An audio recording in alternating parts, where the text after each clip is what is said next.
I got drive like Uber.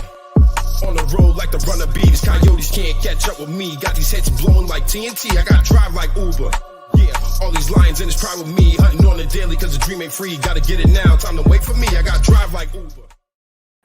All right. We are back with another episode of the Dinner Club podcast. I'm your host with the most, Larnell Walker. Got my other host in the building, Tyson. What's popping, bro? Oh, man, nothing much. Crazy weeks, crazy weekends. Right? Listen, man. We got APBs and shit going out on the president. Listen, man. Shit's wild, bro. Shit is wild. So where do you even want to start, man? First off, like, how was your weekend? Oh man, weekend was good. Just family, chilling, hanging with the fam. Nephew had a birthday, turned 9. All that stuff, man. Just all that stuff. How about you? I mean, shit, like, it's been wild, bro. You know what I'm saying? Just working around the house, trying to get stuff prepared. Again, baby on the way. You know what I'm saying? Right. Just trying to balance it all. You know how that shit go, man. I had a good weekend though. Started the potty training and all that good stuff. So. Give it up for grandma. Nah, give that up to grandma. Grandma, because grandma held it down and got the whole thing started. You know what I'm saying? So yeah, she's definitely still been doing good since then. Just getting the fucking pools finally done, man. I'm just trying to enjoy some good weather, man, before the baby come. And then when the baby comes, it's back to trapping in the trap, bro. Yeah, there you go. It's over. I'm not coming outside. He said, I'm in here. Guess what? It's still COVID season, people. Oh man, listen. Never mind newborn season. You know what I mean? Like, you already was going to be in the house with a newborn, but then COVID said it's okay to do it. Yeah, it's crazy. Well, let's jump right into that because I saw you had a topic up here about Arizona setting the single-day record, man. Yeah. Let's go ahead and do that. So, Arizona set a single-day record for hospitalization of cases, and this is right on the heels of Florida crushing their own record of confirmed cases in a day. So, and a lot of people have been kind of speculating like, oh, well, this is because of the Black Lives Matter protests that have been going on and different things like that. And people are like, no, actually has nothing to do with it because the incubation period for those things has either not come up yet in many places or has already passed. So you're looking at people on the heels of just reopening. And I have one of my friends, Kellen, shout outs to Kel. He just moved to Florida recently. They were planning on moving to Florida before, and he got down and he said, I'm the only one with a mask. And and Kellen, Kellen's from the Bay Area. Black male. His wife is a doctor. And he said I went to the hood, and he said I was the only one wearing a mask out here. What is going on, bro? What is going on? Yeah, he was like, in Seattle, when he lived in Seattle, they couldn't get masks. You know what I mean? Every mask was off the shelf. He said, I got to Florida and it's full. He's like, no one's taking the same precautions. So when you're setting those records, people, you got to start to look at yourself and say, even if I don't believe this is real, there's some type of magical correlation between masks, hand sanitizer, washing your hands, and social distancing. We don't know why that combination seems to work because the Northeast crushing it. New York, how many bodies are in New York? I don't even know. I don't even remember. The thing is like, like New York started off hectic. You know what I'm saying? It absolutely did. But I think the thing about the East Coast is that once we near like, we fucked up, like we get on it. You know what I'm saying? Like, wait, this is really real. It was serious. Yeah. Oh, you mean this is like really real? Okay. And then like it seemed like everybody strapped down, but a lot of middle America and a lot of the places that are hotspots right now, man, like they really just didn't care, bro. They didn't care. At the end of the day, they could have gave two shits, bro. They thought like they were good, you know what I'm saying? And now they're learning the hard way that they're not, you know what I mean? I've watched a lot of places that were talking about, doing full on, like Texas, man. Texas is getting whacked right now. And they're talking about scaling back their reopening, quote unquote. I mean, it looks like the great reclosing. So my concern so much more, because I heard that like the tri-state area has like a 14-day quarantine in effect for people from out of state or coming out of hotspots and stuff like that, which is, again, you could think it's snobbish, but it's actually smart during a pandemic. And I'm wondering, are we going to see because everybody kept saying it was going to slow down in the summer and da da da da da da. And not for nothing, people are misconstruing the heat as being the reason why it slowed down versus people actually following directions out here. Right. So I'm starting to, wonder, like, if it hasn't stopped, then we really never got through our first wave. Right. And this seems like it's just a continuation. And now I didn't mention the numbers. That's my fault, because I also just noticed Nevada also, they hit their record. Yeah. Yep. So you got Florida, Arizona, and Nevada, the three places that have kind of come out as like, we're not doing what you said. We don't believe in it. You've got Florida reported on Saturday 9,585 cases. Okay. You have Arizona, they recorded 3,591 cases. And then you have Nevada, they disclosed 1,099 cases, which was double their previous high. So again, they're breaking their own records. You know what's interesting to me? I think I've really come to and again, this might, so like we get so caught up in the politics and stuff that we can't understand where we might actually share some common ground, irregardless of people's other thoughts and perceptions on any other aspect of life. There are some things where we might share some common ground. I hate to have any correlation with Trump, but this is all due to the news. Like the media is doing a disservice to the country and is doing disservice to the world. This whole idea behind the media being left-right oriented had created a huge divide in everything and continues to do so. I think that the people needed to demand for a solid core of media and not one that's swayed on party lines, because the machines become so big, the lobbying games become so big that that's the only way they know how to live at this point. And it's interesting to me. If you didn't get a chance, I'm throwing a shameless plug out there. Well, not for me, but for something else that I watched. I saw Jon Stewart on an interview the other day, and he had a movie just come out with Steve Carell about it's called Irresistible, and it's about them running a small, there's a guy in Deerlock in fucking Wisconsin somewhere, and he wanted him to run as a Democrat. He was a colonel, but basically they just went into it was almost like a Happy Madison type film of politics. You know what I'm saying? And it was surreal to watch it, and but they were dropping real jewels in there about super PACs and where all this money goes, and no one has any responsibility to have to give that money back to anybody. And we run elections all the time. It ain't just every 4 years. We run them all the time, local, regional, whatever. You know what I'm saying? So it's like, where does all that money go? You know what I'm saying? And it's very interesting how they, played the whole thing on that movie. But the main thing that they were talking about and expressing, and I've been feeling this way for the longest time, we've talked about it amongst ourselves, is that the media is absolutely trash, and that's why this is happening. Like, the media is absolutely trash. It's crazy.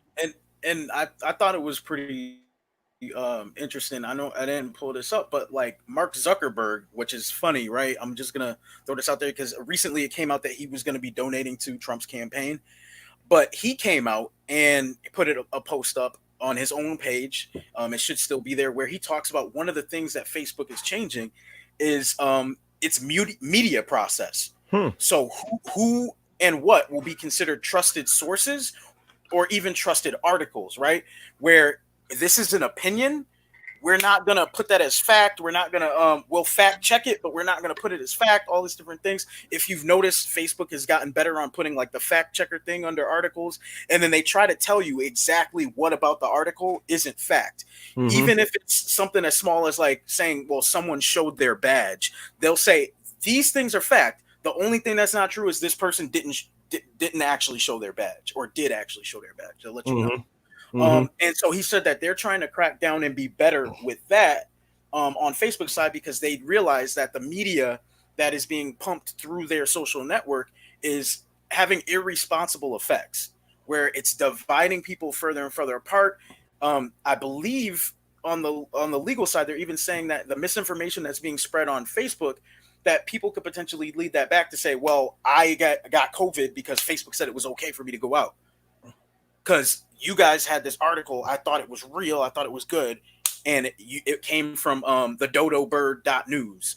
You know what I mean? Like, whatever. Shit, they be reading shit from like people be posting shit, and I'm like, bro, did you look at the date on this? You know what I'm saying? Right. Like, That was a made up date. Did you know that was the 13th month in the 30 Yeah, second like day? what the fuck is this, bro? Like, what is this shit? So, like again, like I have to stress, and even like because here's the problem, right? I had this thought the other day, right? And with so many different, because perspective is very malleable, you know what I'm saying? So with so many different perspectives, fuck, I think we are living in a dual reality in a lot of ways. You know what I'm saying? I really do think, like beauty is in the eye of the beholder. So like, I think that that's true for a lot of things. It's in the eye of the beholder, how people are looking at things. And it's so crazy because I feel like I'm one of the people, like, there's some of us out here who like are not super like, like committed to any party lines or nothing like that. We're committed to solutions. We're solutionaries. So, I think the focus for us is like we can see the gray area in between the two, but the average person just doesn't even give a shit. Like they can even be told about the gray areas. They just seem to not care. They're just down with whatever's going to be, because again, like I get it. Like we're in this age where like we've lived a decade of being rewarded for our lack of ability to hold back and just giving everything to these internet platforms and all this other stuff. We've lost a lot of self-restraint, and self-restraint is very important in decision-making skills, critical thinking, et cetera, et cetera. But we've lost a lot of that ability to have any kind of self-restraint. And when you lose that, just that one thing that's common, that should be common between most people, well, the divide just gets crazier because now that self-restraint's gone and you go with whatever floats in your orbit, you know what I'm saying? And you run with that. I mean, a lot of this is about social circles. One dope scene from Irresistible, I don't want to kill a movie or nothing if anybody didn't see it yet, but one dope scene is when they actually just address that issue in particular about the bubbles. Because, I'm always talking about bubbles, man. I'll deviate from that because that's a little different, but from my perspective about bubbles, and I'm always talking about like, yo, the world is always cool or smooth for people who the smoother your life is, the more likely you have insulated yourself in a bubble. Like, because if you live a life with no one ever conflicting interests, statements, anything like that, you're not only stagnating your own growth and your ability to see things differently, but you're also turning into the asshole that you don't like. Right. It's fucking matter and dark matter at this point. You know what I'm saying? Like we can't see it, we can't understand what dark matter is, but we know its forces. We have evidence of its forces in the universe in front of us. So in a lot of ways, man, it's a game that people don't understand, like how divided our world is really, our reality is becoming based on how we move in this age. And I almost feel like it's anti-reality to believe that they're so different, right? Because when you have those nuances, it allows you to dip in each side of an argument to say, yeah, I see how this is correct, but like it's the 6 and 9 it's the 6 and 9 meme that you'll see where it's the 6 for this person looking this way and it's a 9 for the other person looking that way, and they're both correct based on where they're standing. Mm-hmm. But if they just took the time to walk to the other's position, they'd be like, oh, it is a 9. Oh, it is a, I see where that happened. Well, why don't we both stand over here? Now it's just a symbol, and we can talk now about where do we put the line to say this is the bottom and that's the top. Where do we put that when you stand on the sides? That's all we need to start doing, to start picking up on those nuances so that we can have a fruitful dialogue and actually come out with a solution and a way to move forward in a positive. And I'm not saying positive as in like only good. I'm saying positive as in forward motion. Yeah, we definitely gotta get somewhere with all of this. You know what I'm saying? And a lot of this is just turned into symbolic and gestures right now. Like a lot of these movements, everything that's going on right now is like people are happy about symbolic shit and gestures, and they're not happy about real probable like real life action being taken place. It's interesting because this also happens in our background as far as like being African Americans or Black men. You know what I'm saying? It's like I refuse to. So listen, I understand that some white folks try to use black on black crime to deviate from the conversation, right? From their perspective. But when I'm speaking on issues in the Black community, I'm not speaking from their perspective. I'm talking from a perspective of, if we are going to do anything for the collective, then we have to treat each other better as a collective. You understand what I'm saying? Like, we have to treat each other like, put it like this, right? This is why when people ask me, why is the community ahead? Why are so many people ahead?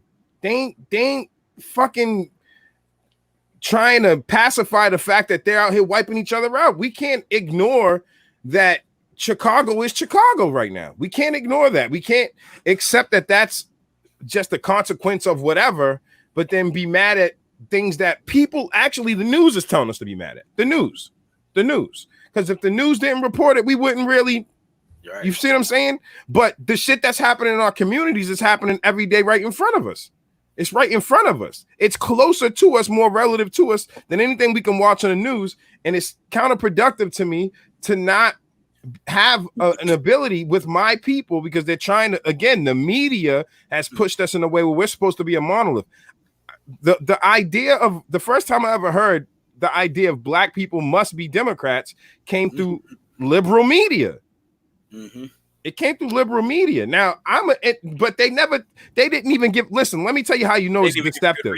No, fuck a reason. You didn't even tell me that there's another option. You're so focused on Republican, you didn't tell black people you could be independent though. Because that's not what you want. That don't fit your agenda. Yep. You feel what I'm saying? So it's like, that's a game in itself. You know what I'm saying? And that's the problem. Once I became, my mindset and my mode moved towards being independent. Well, now I really started thinking independently. I wasn't in these bubbles. I would be like amongst these bubbles, and literally I would be like doing sociology shit, like just listening to them and breaking that shit down from both sides of the lenses and looking at the gray area. And the gray area is, if we really want to get change for ourselves, first off, we have to stop doing harm to ourselves. And we can't every time I hear somebody make a comparison, they keep saying shit like, well, white people kill. Well, I don't give a shit. I don't give a shit. It's about us. Like, what does that have to do with what we want to do with ourselves?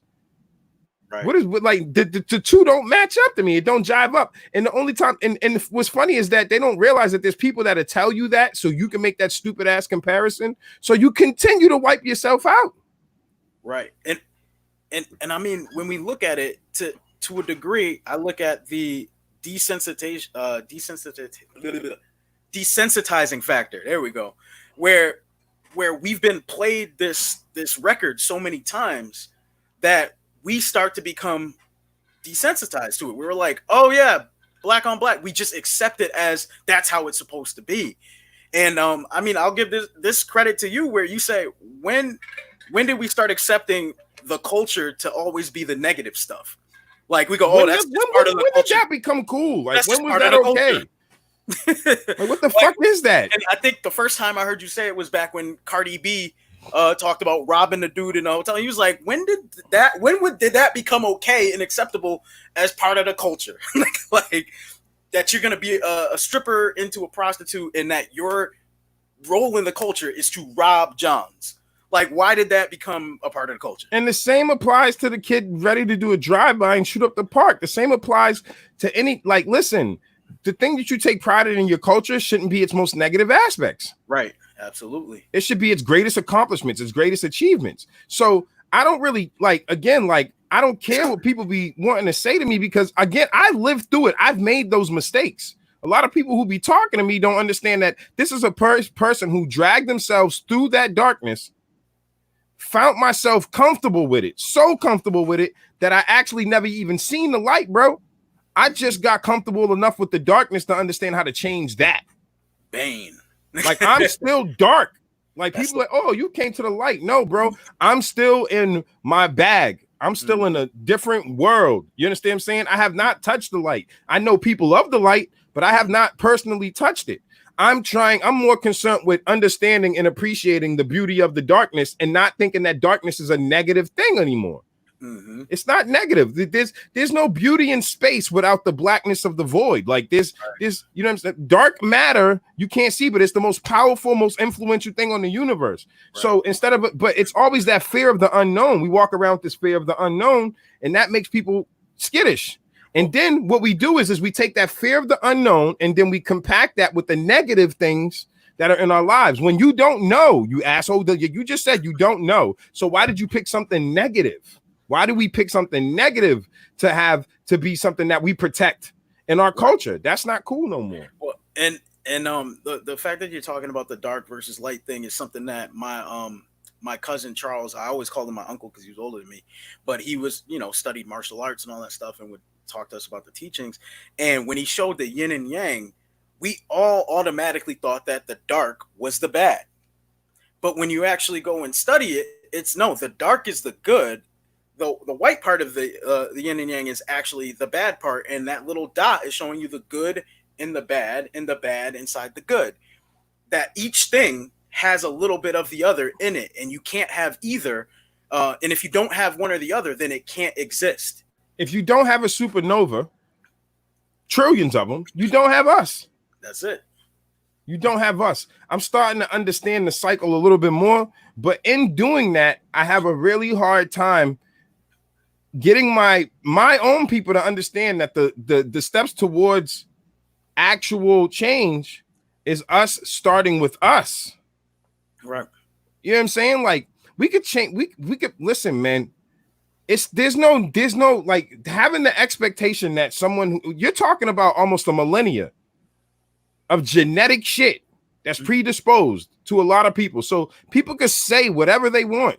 And that's another thing. Like we as black people, especially just Americans, period, we're cool with being conned too much. Like we're cool with being conned. Like that again, when did this become acceptable as a great thing of your culture? That your politicians are liar, that we're picking between the better of two evils. Like when did this is all we have to offer? This is it? Yeah. This is it? This is like, settle for less. Like this is it? This is it? This is it? Well, this is it? That even comes down to lawyers. Like, what is the biggest joke that we talk about lawyers? That they're liars.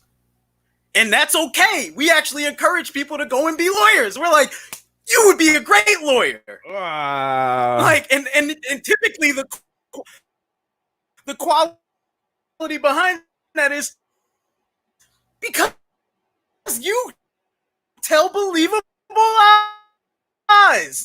Yeah, like, man. You should be. You're breaking up a little bit, but so is that why? Yeah, you like why? I don't even. If I had to guess, I would say because we come to that. Yeah, I mean, I'm like, I don't know, man. I've been uncomfortable most of my life. Like comfort is something that I'm just now. I get uncomfortable with comfort. You understand what I'm saying? Like shit happens to me good and I actually get stressed. You understand what I'm saying? Like, so like, okay, the pool's done. Like a part of me is like, yay. And then there's another part of me that's like, there's a whole bunch of black people that look just like me. It's like, oh, he got a pool. Da, da, da. Like, bro, it's a fucking above ground, couple of $100 pool from like, I don't know, Ocean State job lot. Like, what are we talking about? You understand what I'm saying? You're judging, like, bro, this is where we're at in life. I'll get judged by some of my own peers for having a home, getting my life together. And these are the things that I'm supposed to be doing to create generational wealth in my family. And but if I was like, yo, you know what? You're right, bro. Let's go pop these bottles. Oh, them niggas is looking at me funny in the club.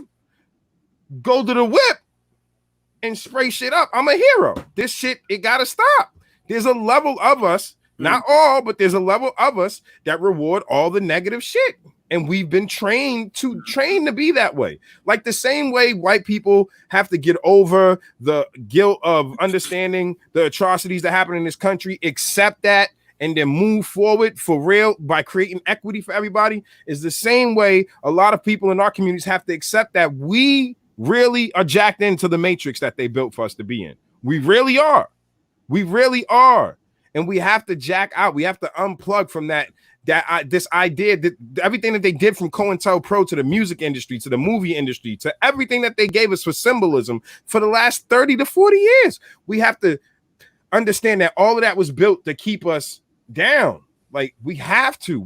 So like, and if we don't ever address that, then it doesn't matter if we get reparations. It doesn't matter if we get equity. It doesn't fucking matter. It won't matter because we won't have enough functioning people that are outside of the matrix to actually take place in the world in this world with Neo. You get what I'm saying? Like, you get what I'm saying? So like, we have to get back to, bro, I tell people all the time, okay, we're both aiming at a target, right? But you're fucking shooting an arrow. I'm throwing a trident. I got 3 points. You understand what I'm saying? Like I'm throwing a trident. One of them shits might hit the fucking bullseye. You got 1 shot. Like, it's how we looking at things. You understand what I'm saying? Exactly. Like, how do you want to pick your weapon? You know, pick your, like, I'm out here. I look at things like this, right? The fork, right? I can get to more targets at the same time down the same road by looking at us, like, by diversifying. Yo, Tyson, you're attacking this. Y'all are attacking this.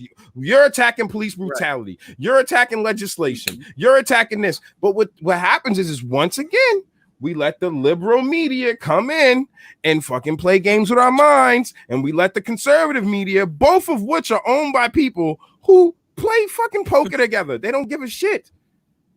Yeah. And the worst thing about all of this is we know this. Mm-hmm. We know this. Mm-hmm. So again, how much will we be pacified? Like, y'all really think, like, honestly, like, I'm gonna keep it like a super buck. Burning down stores and looting ain't shit, bro. That's like, what niggas is talking about, like this is really, like, I gotta stop. I'm trying to stop niggas. I'm gonna say niggas. I'm trying with the niggas thing. But people is really acting like this is like, oh my God, the most violent. Like, yo, do you know who we are? Do you know who we are? Like, as human beings, like as the species, did you open a history book? We're capable of way more mayhem. Like, this is riot light. And I was gonna say, I mean, we've seen more violent riots after the Bruins won. Bro, I was out there when the Patriots won and the Red Sox won. I was working security at Berkeley. I was the public safety senior manager, bro. The senior manager, bro. And I'm out there in a 2-piece suit, you know what I'm saying? Sweating, chasing drunk, crazy kids, jumping off stanchions and all. Like, it was crazy. I saw, yo, bro, listen. It was melee out there in Boston. Melee. Every single time they won. I saw more intensity in that every championship that we won here than I saw the night of us being down there with the looters.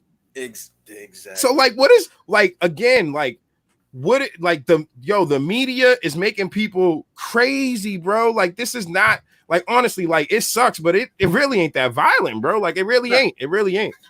And not saying we want it to be, but just, it's not what they're making. Just giving you the reality. I'm just telling you what it is. I'm not saying I want it to be chaos. Nah, hell no. I want everybody to chill and let's find some solutions.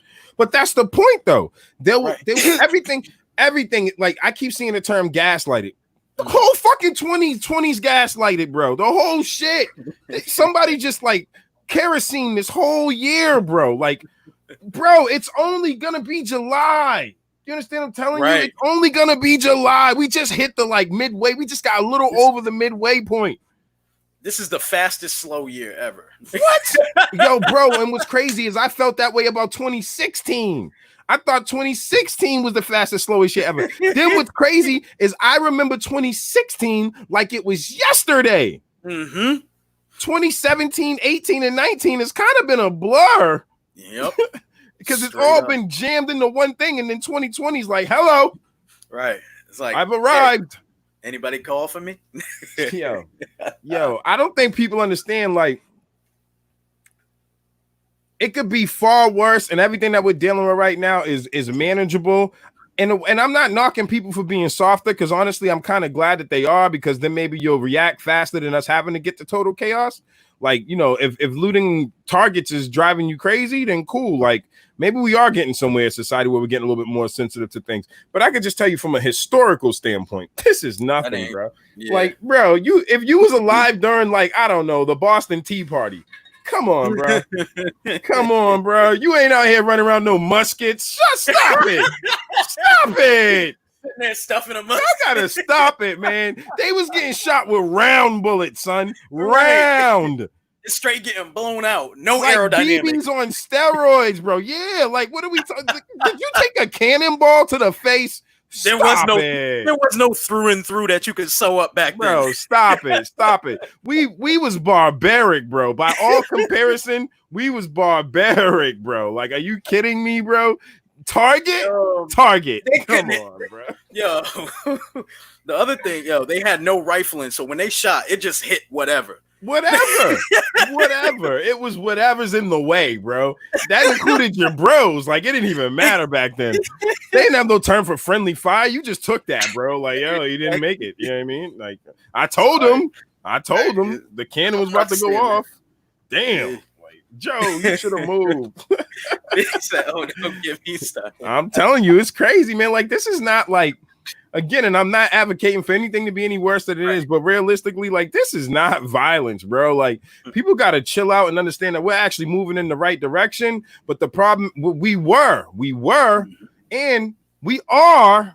I'll even go as far as to say we are, because there's a lot of people that feel like we ain't. Bro, this is your lifetime. Do you understand like how this works? Some things will not happen even in your lifetime. There was some things that didn't happen in the same millennia to make steps in the right direction. So we're gonna get there. But listen, how about a pile of amputated hands and feet from Civil War medical? Like what? Yeah, there was people out here numb collecting stuff and putting them in pickle jars. These people is crazy. They was collecting ears, son. Did somebody take your ear?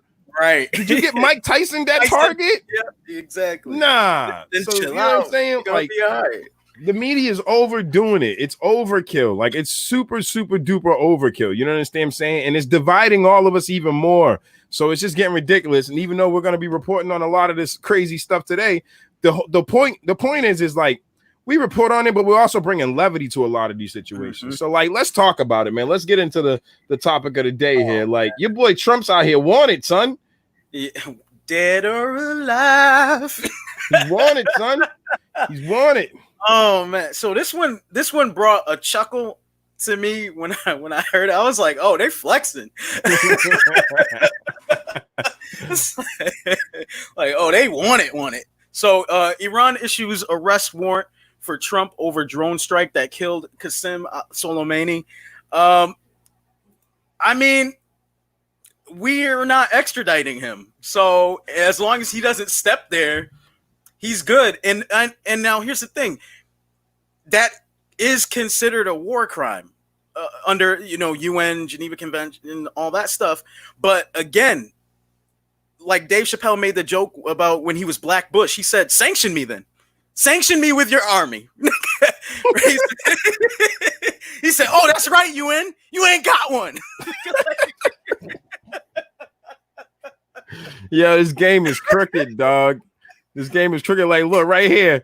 In a statement, Interpol said it would not consider request of this nature. It explained that it was not in accordance with its rules and constitutions, which states it is strictly forbidden for the organization to undertake any intervention or activities of a political, military, religious, or racial character.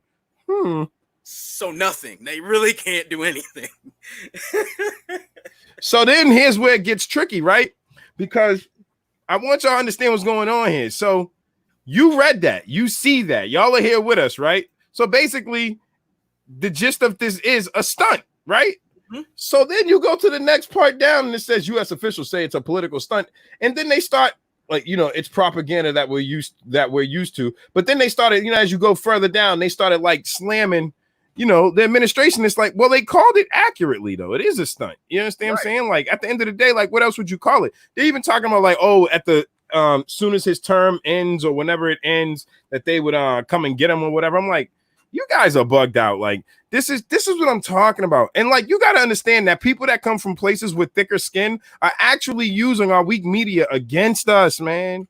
They're using it against us, man. They knew that was going to be headlines over here and it was going to shake things up, but it doesn't even matter to them over there at all. At all. You understand what I'm saying? So I don't know. So I don't see anyone working with Iran on that. I don't know. Russia's wilding. Russia's out here putting bounties on people. They might. They might be the only ones. They ain't got that's enough. That's enough. You know what I'm saying? All you need is one with some real nukes, and that's enough. Yeah. Yeah, you know what I'm saying? Like, I think we need to be thankful that this is turned like damn, dare I say it? I guess we got to be glad that everybody's trolling each other, because if this should go from trolling, it can get bad. You know, you just sent me a report about 2 planes that were caught flying close recently. You know what I'm saying? So yeah, in the Alaskan airspace. Now, and that's not to say that doesn't happen often, because it does. It does happen often where they fly into the airspace and then they're like, "Oh, our bad," but it's always been like you're testing us thing. You're trying to see how alert we are. Oh yeah, come on, they all do that. So they all do it, but it's almost like when you have the perfect storm of shit going on. It's like, why would you do that right now while this is going on, while that's going on, while this is going on? You know better. Yeah. If everyone's on edge, you don't set off the firecracker when there's a bunch of people with guns around. You don't set off the firecracker to make them think, oh, someone just popped a shot. That's how I looked at that when I saw that article. I was like, why are you going to do that right now when everyone's on high alert? And we've been losing oceanic space to other countries because we're pulling our boats in, and other countries are taking our posts and positions. Yep. It's not good. Like, don't do that because we're froggy over here. Okay. You saw what happened to Soleimani. But here's the problem, right? And we have to, so okay, I look at, sometimes I see again parallel lines. And if I'm looking at this from the standpoint of an African American male in America, kind of, and then I'm looking at, you know, the other country as an African American male in America, eventually you're gonna not give a shit that they got big ass trucks and all that armored crap and all that. You're gonna be like, so what, bro? Yeah, we want the smoke. Yep. Because at some point, what other option are you giving people other than to die in squalor? At some point of this control, what other option are you giving people? So it gets to a point where it's like, we want the smoke. You know what I'm saying? Right. Like, and I think it would be absolutely ignorant just to think because we have firepower that matters. Well, and again, history would tell us it doesn't. Look at what we did to Britain when they came over here. Yeah, we don't care. We found a way to have an advantage, and we beat the strongest navy. We was melting down silver and stuff, making bullets. Like, exactly, and making them come off their boats. It's like, oh, you guys got a lot of boats, huh? Well, we know how to hide in the forest and blaze them bodies. So that's great. Yeah, you apply enough pressure to an impoverished area and you desolate them enough, a genius of epic proportions will figure out a way to get them out of that demise. If the focus right now we actually need to be somewhat glad that the focus right now has been like platforms and apps and crap. Because if the focus was weaponry, woo. If the kid from Nigeria, I believe he's from Nigeria, that wrote the code for Instagram created the next weapon, you understand what I'm saying? Like that missile would have been picking up body algorithms of you thinking about. You feel me? Like it's like he thought about being an enemy. You feel me? Like yeah. We're close. We're knocking on Minority Report's door. We're close. Yeah. We're definitely close. So like, you know, the flybys and stuff, like, yeah, they're cool, they're posturing. But again, we know that happens often, but it seems it's not even so much that let me spin it for you, because you said that, like, you know, we know that, so why would you do it right now? You've been doing it. Why are you reporting it right now? Right. And why are you reporting it right now? And the thing is, that was from a military news outlet. Why are you reporting it right now? Yeah. You don't know, because listen, every single aspect of our lives in this country, I don't give a shit if you're just a person that works at a crochet factory and y'all got a Facebook group. It's political. Like politics has become every single thing. It's corrupting families. I don't understand how you don't see there's a problem with the system that is getting so crazy that it's allowing you to divide up families because you made teams instead of understanding that your greatest team is each other. Yep. We can disagree all day. Like, there were championships won by some of the greatest, and they didn't get along with everybody. Y'all just watch The Last Dance. Like, it's crazy. Everybody, it's not kumbaya. Success is not kumbaya. And if you think it is, you're never going to really have it, because it's not. Especially to certain metrics. I don't give a shit if you're a person who gives things to people all the time. If all you do is give, there's someone that's like, I hate that giving ass nigga. Exactly. Like, damn, bro. Actually, I think Derek Baptiste had posted something or said something where he said, in someone's story, you're the bad guy. Always. It doesn't matter how good you think you've lived your life or how much good you think you've done. Like, listen, you've got Mother Teresa is the bad guy in someone's story. Like straight up. Someone's like, yeah, I remember Mother Teresa. It was a horrible lady. And everyone's like, she's a saint. Literally. Yeah.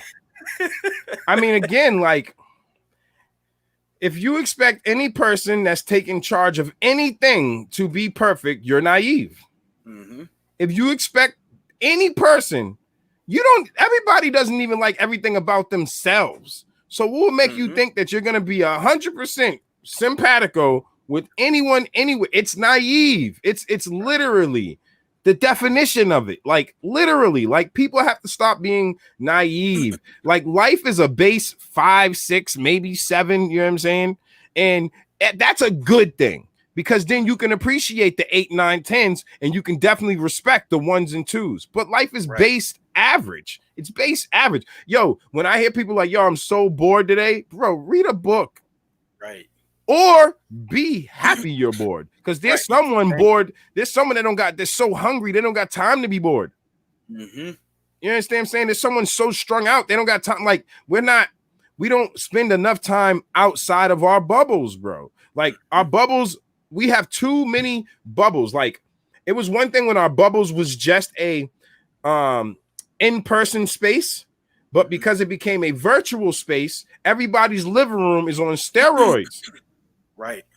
So now you got everybody in everybody's crib, and you got everybody doubling down on their own different versions of their cognitive dissonance. You got it. You're like, it's just natural. Like, yo, bro, I'm sitting there talking about it, but I do it. But the difference is that I admit it so I can address it and I can see it. I can understand. Right. I'm like, yo, like earlier when I just said, nigga, I'm trying. I literally legit was never one of those. I used to be on the side of the ball where, like, again, saying nigga, da da da da, we're just taking that back, da da da da. But I'm like, nah, them fucking blindfolds again. I'm like, nah, I'm not. I like, on some realness, like, nah. There's no taking it back and making it different. It's always gonna keep some remnants of that memory alive to the white folks on why they used it and what it was used for. So, like, I let it go. You know what I'm saying? Like, I'm trying. I probably won't be the one to live to make it happen, but I know my kids won't. You know what I'm saying? Because they see me. You know what I'm saying? So, like, again, it's being aware of these things. It's being like, just like, again, like, stop being a womanizer was to start looking at things from a woman's perspective. When the only time I would think, when we were younger, think about it, especially in hip hop culture and all this stuff, we never had nothing thinking about women's perspective. We had everything thinking about getting in their drawers, but we didn't have anything thinking about their perspectives, let alone we didn't have anything thinking about feminism or anything like that. You understand what I'm saying? Now, I believe in empowerment of everybody and everything on some realness, but not at the detriment of anybody else or anything. That's my only thing. Like, that's balance. Mm-hmm. Balance. And the key to understanding that balance must be kept, like I say it all the time, you got to keep working on balance to maintain it. It's just not a given. There's a whole bunch of stuff going on in the universe right now for us to have enough balance to be here. And, like, we are a very, very, very cocky, condescending, idiotic species. Even though we've got all these great advancements to entertain each other, this is literally like two monkeys playing with their shit. Right.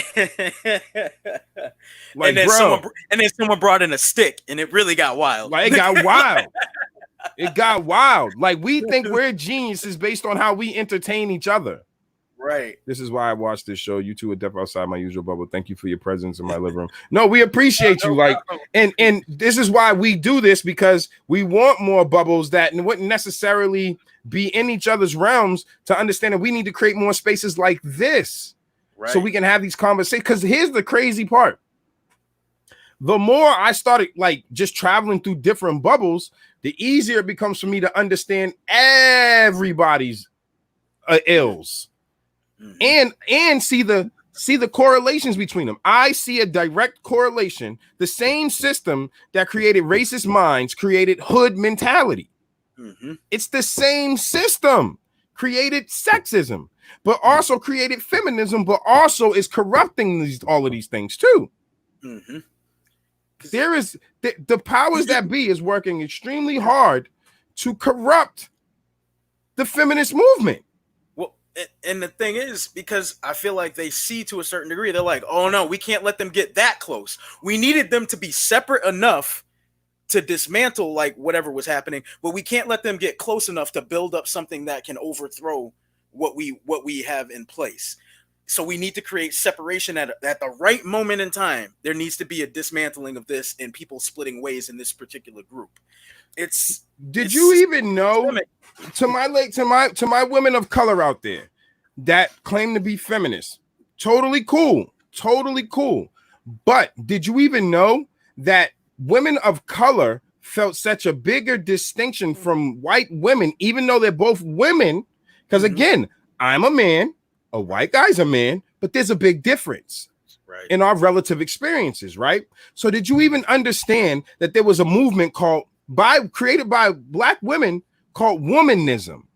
Did you ever heard of this, bro? Womanism is a social theory based on the history and everyday experience of women of color, especially Black women. It seeks, according to womanist scholar Layli, I can't pronounce the last name, I'm sorry, to restore the balance between people and the environment, nature, and reconcile human life with the spiritual dimension. That's some next level shit. So if you haven't looked up womanism, then understand, because I love the idea. Listen, anything, I don't care if it's Black Lives Matter, whatever. If it's fighting for equity, I'm with that. But in that fight, you're creating more divides, I'm not with that. Right. We have to cure people. Otherwise, because like we talked about earlier with violence, what are you going to do? Are you going to create concentration camps for racist people? Right, yeah. We have to deal with the human construct of who we are. And now I'm thinking about the womenism thing, right? And to some degree, you have to look at Black women, and I'm gonna just for historical context, is white women were always seen as feminine. Black women were not always seen as women, right? When they were brought, they were seen as slaves, that they were just hands and help. So to a degree, when you see a feminist who's white and fighting for that type of power to be seen as a man, a Black woman's like, hold on, I haven't even been seen as a woman yet. I haven't even been seen as a human yet. Slow down, honey. Like, meet me where I'm at and pull me up too. Like, let's work through this together. So they definitely would have a different perspective when it comes to that. You've been a delicate flower. You're like, I don't want to be a delicate flower. I want to be seen as like a strong tree now. It's different. It's definitely different. Yeah. So like, again, we have to be so just because we can start with, I can wake up tomorrow and be like, again, I could say tomorrow, we're solutionaries. We can start a whole thing about solutionaries, but someone is going to learn how to make solutionaries have problems amongst themselves. COINTELPRO, what's crazy is because like a lot of people have looked at what Black Americans have gone through, figured out how to use it to their advantage, but then they don't realize the system updates. It updates. COINTELPRO is the beta version. Right. Now it's on steroids. So it's in every single facet of every single movement. There is not a movement that's not subverted somehow by the powers that be, if they want to be. Right. I don't need a name. I like people like the Bilderberg that are assholes. They're just assholes. Like assholes. You know what I'm saying? I like to make it as simple as possible for people to be able to digest, because sometimes we get so caught up in like it's so crazy to me. Oxygen is so simple. It's so simple. Yet we've learned how to use it in a way to make life more difficult. It's ridiculous if we overcomplicate everything. This is about equity. I don't care what group, background, lifestyle, gender spectrum, whatever. It's about equity. This is all about equity. All of it. All of it. But what they'll do is they'll keep making us all cheerleading to our own groups, all of us, and then find ways, little things like, well, guess what? The LGBT community doesn't support trans black women. So now they're using the Black Lives Matter movement to do the trans black women thing. Now they turned it into all Black Lives Matter for the misogynistic and homophobic black dudes. And you see how they're playing the game. And I'm not saying it's wrong to address these things. I'm saying they're not using it to address it. They're using it to divide us. And so this brings up something I like to reference a lot from the book, The Miseducation of the Negro by Carter G. Woodson.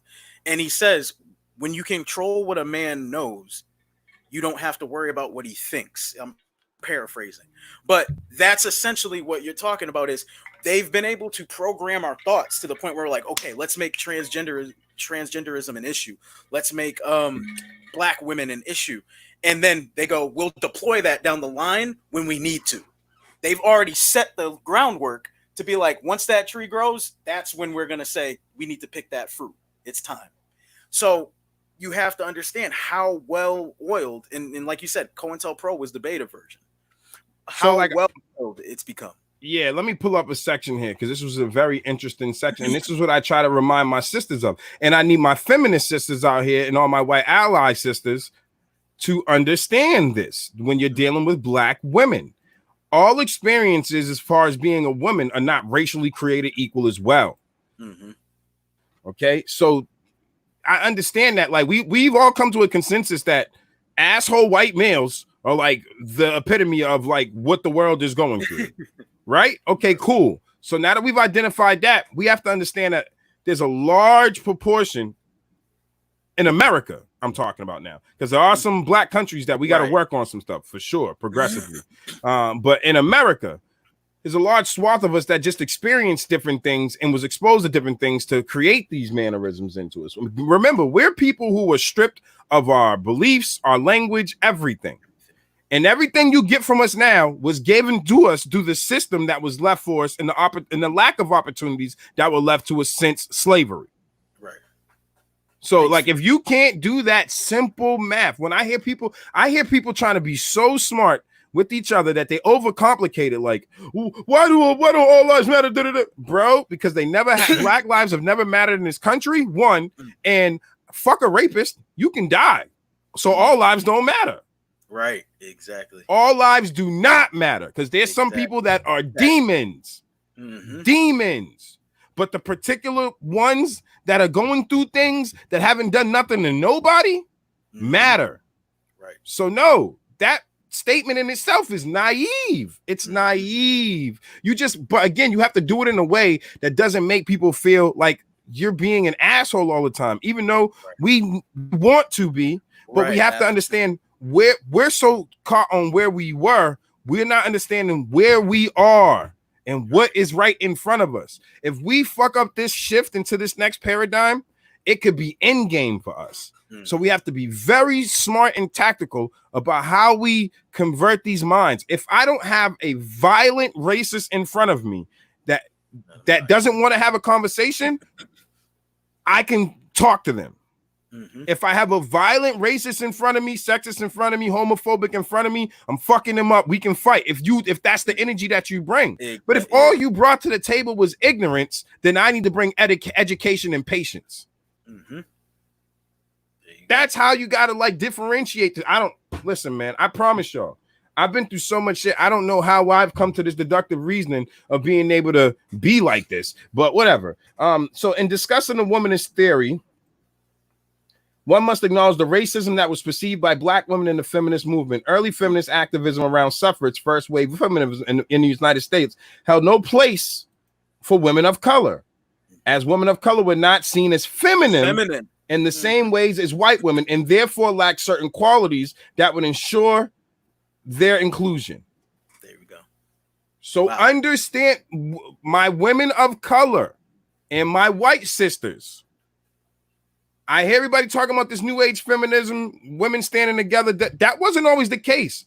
White women had their own thing, and they were not concerned with women of color because you did not consider them feminine enough. Which again is that's not fit. That's racism. Right. That didn't allow you to see them as it's women. Racism. We don't listen. Everybody who's trying to push they don't talk about this. They don't talk about this. When feminists come talk to me. And deny, because I'm a person that is literally trying to learn what people are talking about. So don't think that I'm taking any of our conversations on face value and be like, that person was spitting facts. No, right. I'm going to do my homework. And when I do my homework, I find out stuff like this. Right. And I don't see the feminist movement addressing shit like this. Right. And that's exactly when you said womenism, I was like, that's exactly where my mind went. I was like, yeah, black women weren't seen as feminine or women back then. So, address this. This. Before you talk to me, before you talk to the white man, before you address this. This is a part of your history.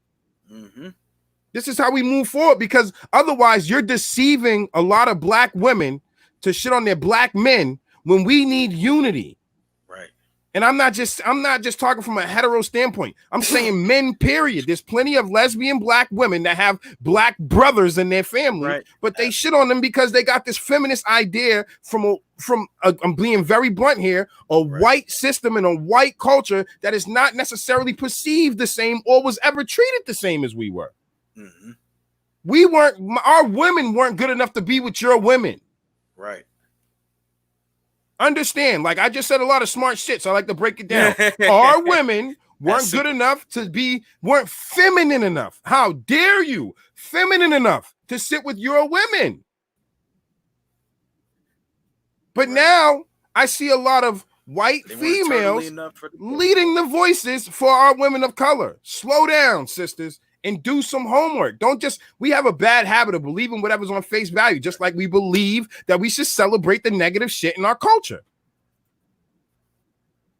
That shit's not happening no more.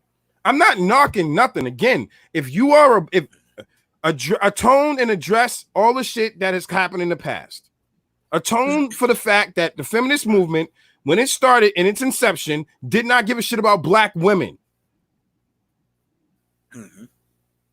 So therefore, we can get to the point where atone for, understood.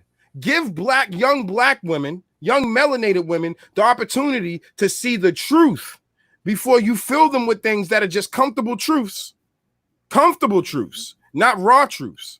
Because I don't care who you are. If you come to me and you try to tell me all the greatest things you ever did in life and not one messed up thing, I know you're full of shit. I came from that place. I came from the trash. So if you only come to me and be like, yo, I was everything in life, perfect, everything. I'm all the way up. Where'd you come all the way up from? That's what I want to know. That's the most lessons are in the mistakes that you made and the things that you overcame to attain what you have. I can't learn nothing from your best practices only. I can learn a lot from your worst practices. You get what I'm saying? And we're in this habit of society talking about best practices. And then people copy people's best practices. But guess what? They never told you none of their shortcomings along trying to attain those best practices. Then you hit those walls and be like, Gary V, what happened? What happened, bro? No, I want to hear the pain, the struggle, everything that you went through. Everything. I want to know the immature. I don't just care about the part of Malcolm X that became a leader. I also care about the man that was out there that was a criminal beforehand. Malcolm Little. How did he go through that process? Even, if you can nitpick anybody. So the point is to put all your cards on the table so nobody can do that to you. That's the power in what I'm talking about right now. Share everything. Like, that's the power that I have right now. People are like, well, I don't get one out. Because I tell y'all all my crap. So you can actually appreciate when you see me happy, why I'm happy. Not just every time I see him, he's happy. My life is not Instagram, bruh. My life is just not little fucking pictures of happiness and joy, and that's it. I feel pain. I feel anguish. I'm impatient. I'm big-headed sometimes, and I gotta pop that shit. I deal with all the same malfeasance, stupid thoughts that anybody would have. I have biased thoughts. Right. I have prejudiced thoughts. I have sexist thoughts. These are all things. The point is, I have enough self-reliance and self-resolve and self-assessment and self-awareness to address them as thoughts and correct them. So I don't bring the ignorance into the real world. Am I perfect at it? Hell no. Am I preaching right now? Hell no. Even though my man Sean Puff said preach. Hell no. Hell no. I'm not. I will constantly tell you I ain't shit. And people are like, why do you say that? Because I'm still growing. I'm fertilizer. I'm still growing. There's a whole lot of life left to see if I could just be smart enough to stay on this rock. But we got to be very careful about perception and how the media plays the game and how the media warps our movements. All of our movements. Black lives, right? LGBT community. There are some arguments. Please tell me, anybody from the community that's watching right now, please tell me you have not seen something pop up on the news and was like, where the hell did that come from? We was mad at this. I didn't even know this was going on. It happens all the time. Right. And now, go ahead. Nah, go ahead. You're talking about I was preaching. No, I saw that. So now you're talking about the media kind of manipulation game, propaganda game, and I actually want to talk about something that should just be a humanity issue, but it's getting politicized, which was the House passed the police reform bill recently. And so this is the bill that came from, everything going on, the reason why we're protesting, right? The reason why you see is protesting and wanting change. And this is the bill that came from that. And the bill is something we're going to get to. But in order for me to find this article that was written that just said House passes sweeping police reform bill, I had to go through House passes Democratic police reform bill, House passes George Floyd police reform bill, House passes bill in spite of Republicans trying to block it. Like, I had to go through all of this patina telling me before I got to read the article how I should feel about it. I wrote in our notes, I said, we can take a deeper look, but I attached the most nonpartisan headline I could find. Most articles seem very partisan and are mentioning George Floyd in the title versus just saying the bill passed and then letting the reader read what's in the bill. When you do that, if I'm a Republican and I read Democratic bill passes, I'm already like, ugh. But how about you just say police reform bill passes? Oh, what does that mean? What did they change? What are they doing? Because it might just be good for everyone. It's good for humanity overall, not for a party, not for a race. It's good for everyone overall that we're starting to hold our police accountable to the people they're serving, right? If you're an employer and you look at your employee, you have a code of ethics, you have a handbook to keep them accountable for the things they're supposed to do for you and how they're supposed to do them. We pay the police salary. They're our employees. We need to know that they're going to be treating us in a manner that we approve of, that will be safe for us as well as them. That's what this is about. Yeah, it's you might as well just slap reality TV slogans and shit on the news now, because you might as well call it Flavor of Dawn Lemon and shit, Flavor of Dawn Lemon. You know what I'm saying? You might as well at this point. You know what I'm saying? You might as well call it I don't know, Naked and Afraid with Wolf Blitzer. You know what I'm saying? Because this shit is out of hand. It's out of hand where we are in this space. Devin just brought up a great point. He was mentioned that the other day. Him and his wife watched 3 minutes of news and it was bang, bang, bang with inflammatory stories. You know what I'm saying? It's it's bad. It really is bad. It really is bad. And go ahead. I was gonna say no, but keep going with that because I wanted to actually get to some of the bill points. We could talk on. Yeah, no, absolutely. No. Go into the bill points because we could talk about how crazy this gets overall. So, boom. Let me get to that section so we can actually talk about. So, the bill, it says the bill will crack down on excessive police force and ban chokeholds, enforce national transparency standards, push accountability for officer misconduct with a national database to track offenses. Now, we'll touch on each one. So first, the ban on chokeholds. Okay. Um, a lot of people are very critical of this one, just because that is, in fact, how George Floyd died. Like we saw him being choked. And so people are like, well, that's great, but even when they wrote the report, they lied about what they did. Valid point. Valid point. The reason why the ban on the chokeholds is important was because when there wasn't a ban, they could lie and get away with it.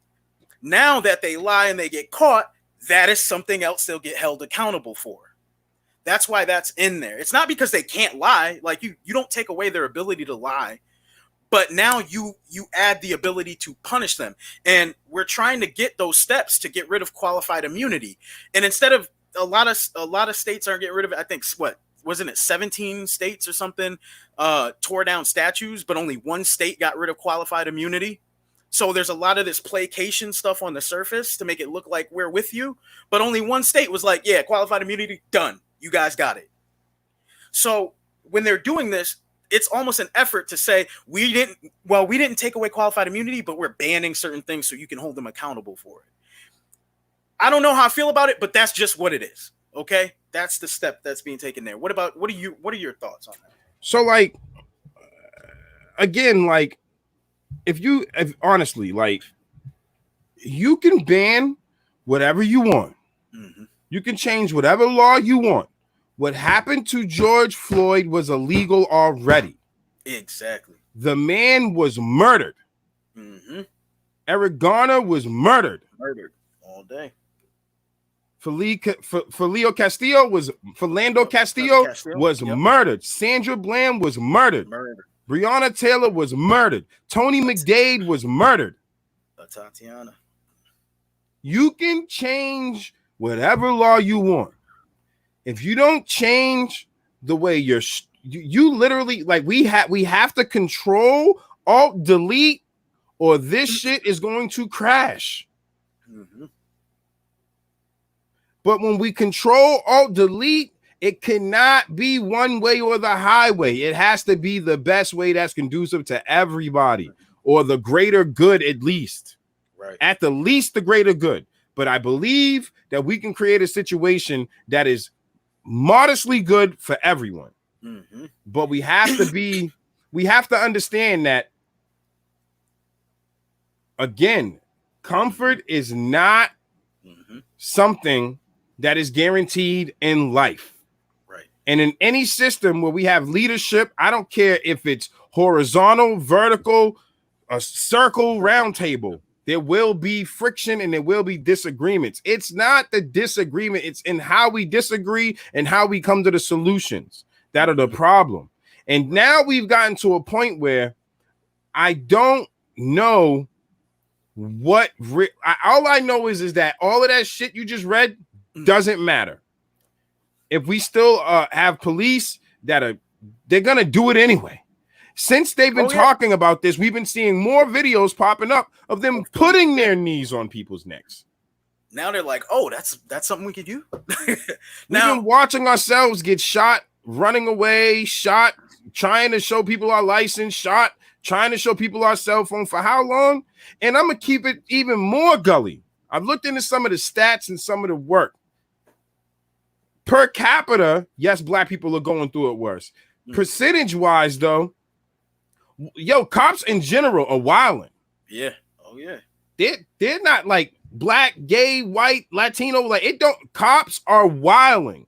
Mm-hmm. The authority, deeper than the color, the God complex that is being given. Have you ever watched a cop pull somebody over and block a whole lane of traffic like an asshole just because he knows he can?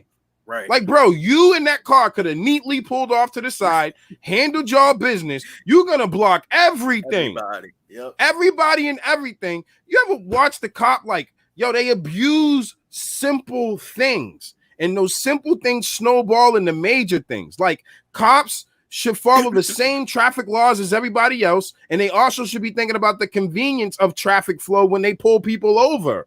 Right. They should be thinking about the people that they serve. Yes, Yeah, they should be considerate, but they're not. The guard complex is crazy. Well, the guard complex is crazy. And I know you're saying it doesn't matter, but I want to bring this in to something that we learned about our own ordinances here in New Bedford, the contracts with our police officers, right? You aren't allowed to look up a police officer's record unless you have a case against them. Mm-hmm. So you can't be like, this officer was an asshole. Let me see if this is a pattern. Mm-hmm. You can't do it. It's in their contract that you can't do that. So when they said enforce national transparency standards and push accountability for officers' misconduct with a national database to track offenses, realize that this will supersede that contract. Mm-hmm.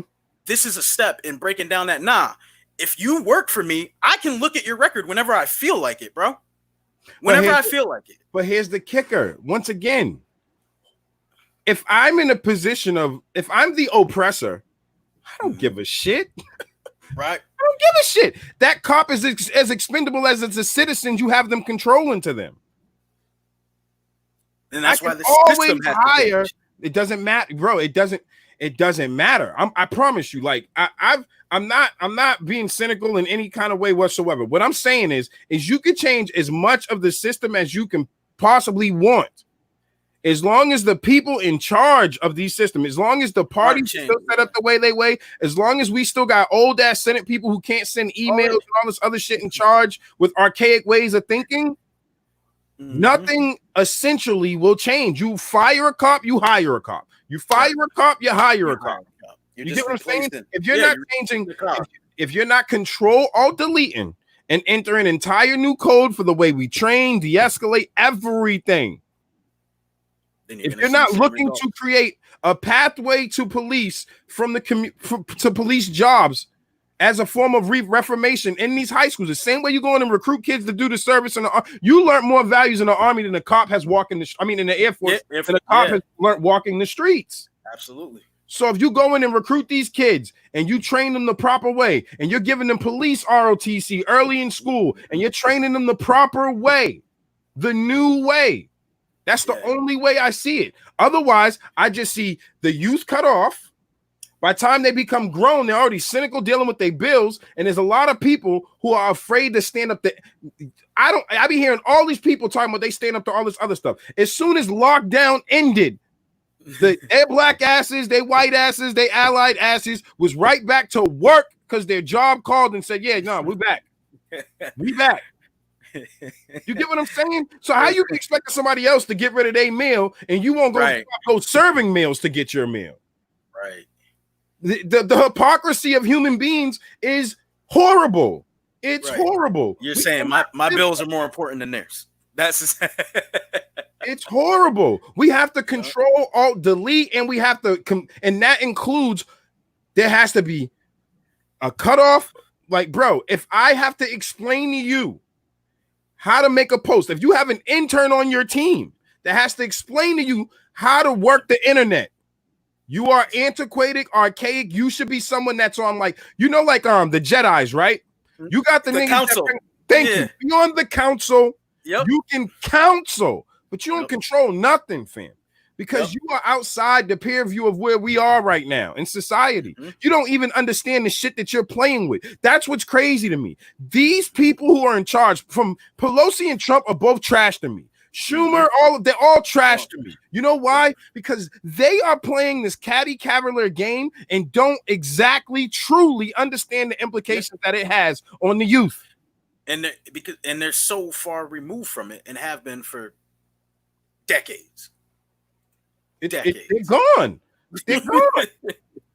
They're gone. We have to control, alt, delete. We have to create an entirely new system and an entirely new way of training police officers. Period. Period. And that's not going to happen amongst the current ranks. It's going to take time to wean out. You know, like people that are ready to retire them, get out. People with, you know, we get the citizens early retirement. Go. We get the citizens review stuff. Fire them all. Now, as soon as you can get the citizens review, here's the problem. Somebody has to be proactive enough to review everything, right? And then identify the problem people and get them out now. Yep. Now you got a clean slate. Nobody with no problems. Now bring in a new system. The officers that don't comply with the system, see you later. I don't agree with Governor Baker wanting to pay cops to take classes on how to be better public servants. What are we talking about? Not at all. What are we talking about? What are we talking about? You get a bonus for this. You get a bonus for this. Bonus for being racially insensitive. Right.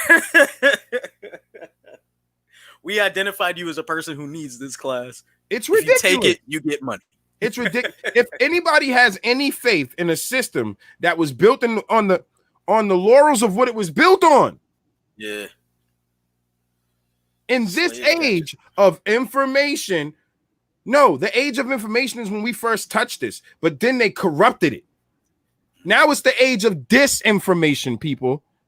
We are no longer in the age of information. This is the age of disinformation. This is the age of make your bubble as big as possible, but don't let you mix with anybody else. How dare anyone ever talk about common ground? How dare they?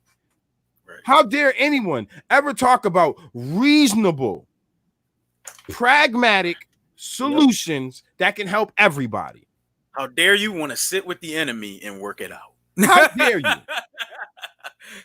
You're supposed to hate him. You was at the table trying to talk it out. I'm supposed to hate someone so much that I can't even take the opportunity to express myself in a manner that might change their mind. I got to do it from a standpoint of it's you or me.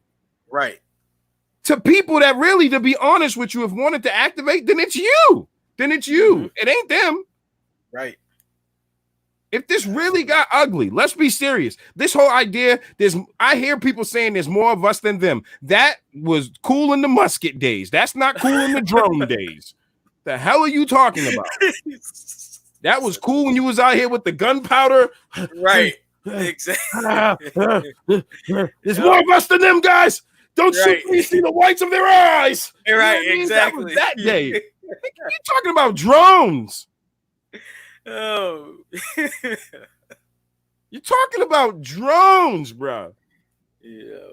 Like, that's not fear talking. That's intelligence. That's me studying. Like, yo, when people be like, we're going to do this, that, and the fourth. If y'all keep thinking of the military as people, bro, we've been in Skynet for a decade. We have unmanned planes, baby. Oh man, listen, man. It's drone season out here, bro. It's drone season. You used to worry about nukes coming from a silo. Them shit just coming from space. Right.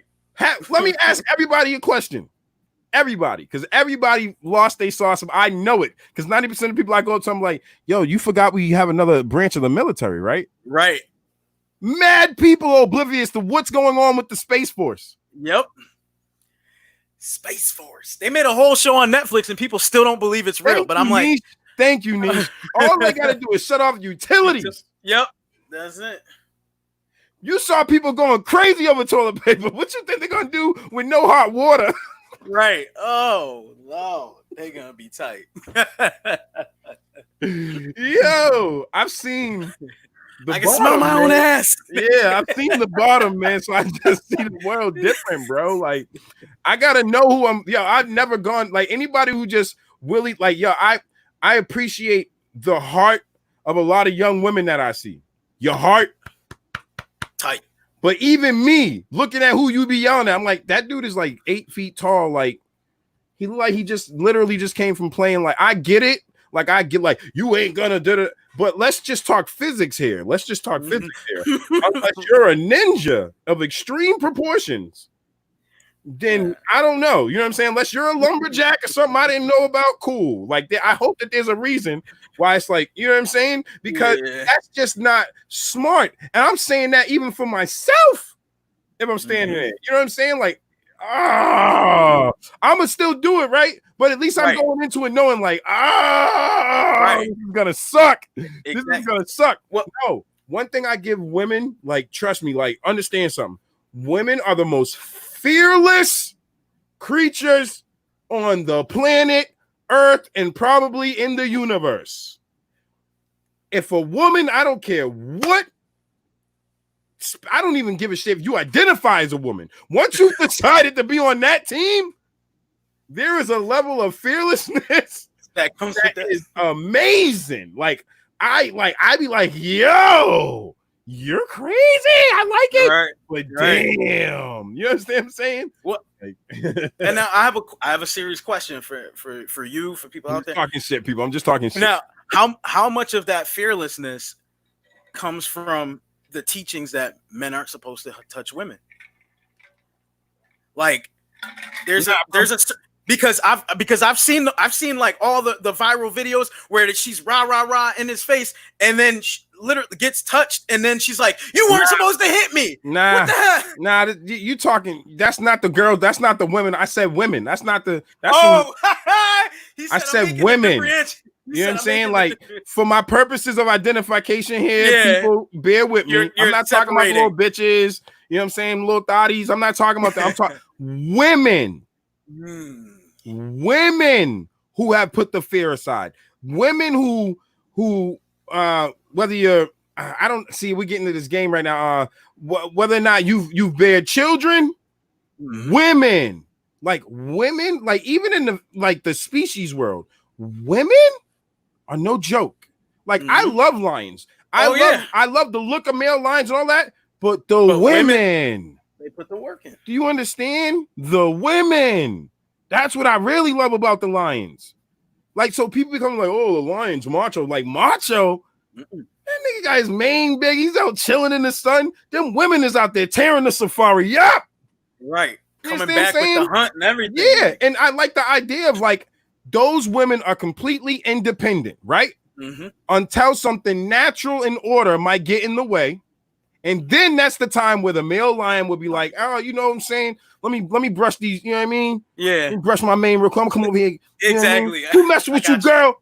Who messing with you again? I'm not, you know what I'm saying? I'm just talking about the animal kingdom, that dynamic. I know there's more spectrums and all that. Don't bear with me, people. Right. But you get what I'm saying. You know what I'm saying? So that's why, like, that was my thing about lions. It wasn't about the power and grace. First off, I hate that people just hijack African lions. Like, an African lion is an African lion, people. Like, it's African. So I had some people like, oh, lions, you know, white people love lions. I'm like, they came from Africa. Like, these big mane African, like, when you go to the zoo, what does it say? It says African lion. It says, you know, Saharan lion. It says stuff like that. You know what I'm saying? So, like, like, what? You know what I'm saying? So it gets crazy. I've gone down a rabbit hole. I don't want to go down there. Mountain lions ain't got no manes, people. Yeah, for real. You know what I'm saying? None. They ain't out here with the big Africa puffy. You know what I'm saying? Exactly. You know what I'm saying? That's how swaggerlicious Africa is, bro. We got bees that'll kill the hell out of you, but they look cool as hell. Yep. Swag. Africa drips in swag. Our ants ain't playing no games. Right. They stacked up. But our people are some of the most forgiving.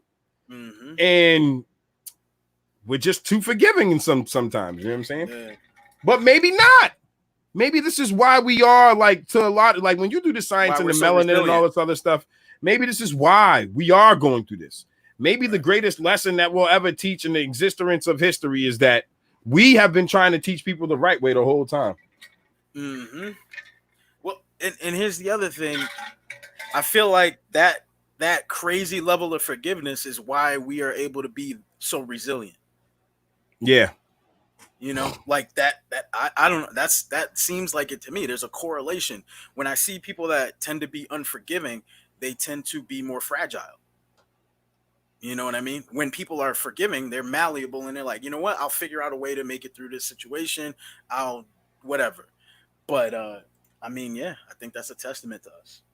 Yeah, for real. Well, while we're speaking about craziness and people not trying to find a middle ground, this is how you definitely don't find middle ground, people. I mean, this is, hold on, let me go back real quick. Let me go back. I got to check this real quick.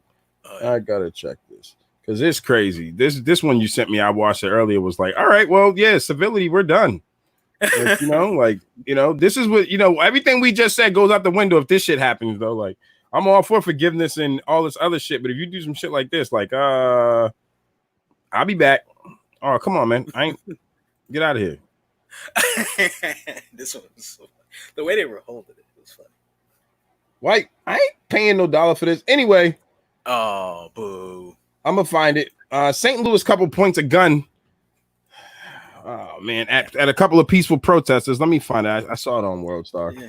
See, I be trying to avoid World Star. I got to go there to get the ratchet. Right. Ugh.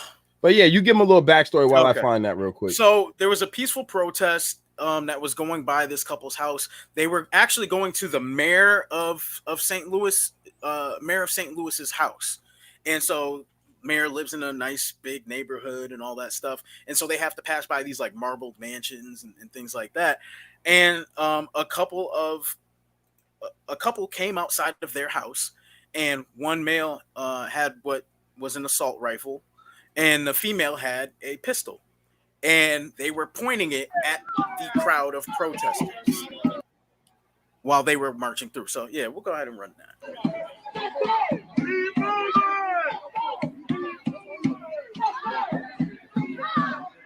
Horrible gun control. Horrible. Horrible.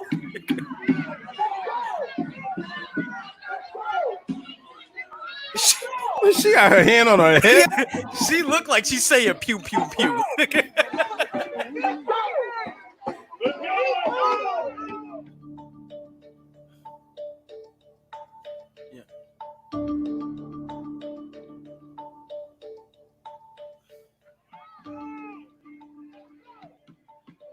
All right, so here's the thing, right?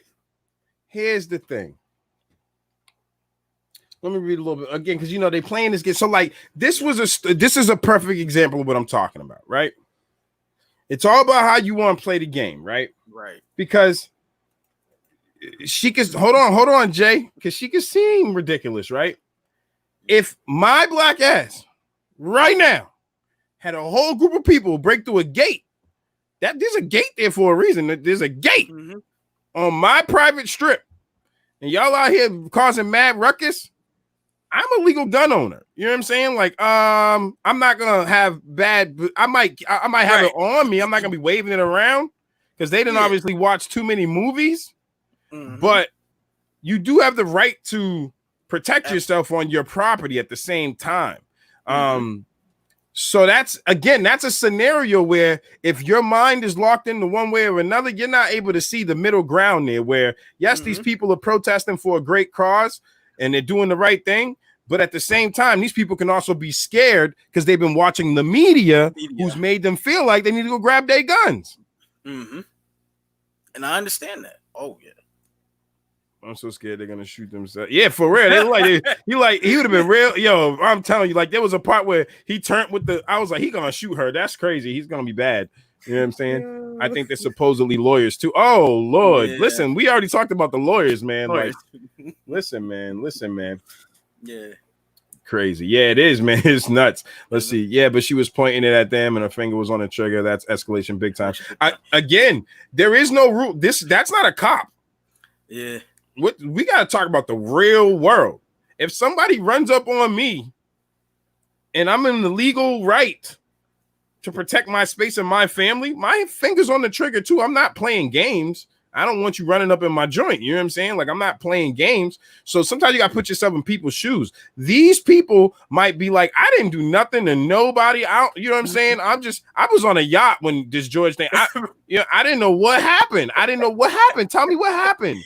They don't know, you know what I'm saying? And then you're watching the news. From Turks and Caicos. You're watching the news that makes them crazy. You're watching the news that is scaring them into thinking every protester they see is Antifa. Right.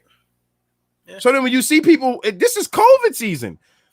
Yo, listen, like I don't, maybe my perspective on wearing a mask is different because I came through some craziness in the hood. So it's like, oh, okay, we back out in the streets. All right. Right, we masked up. Okay.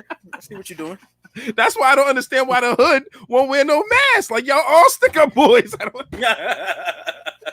Anyway, I've digressed. So I can get that, you know what I'm saying? But at the same time, Fear is the most easiest way to control people, man. And Absolutely. the media is doing a great job at dividing us up into our fear bubbles.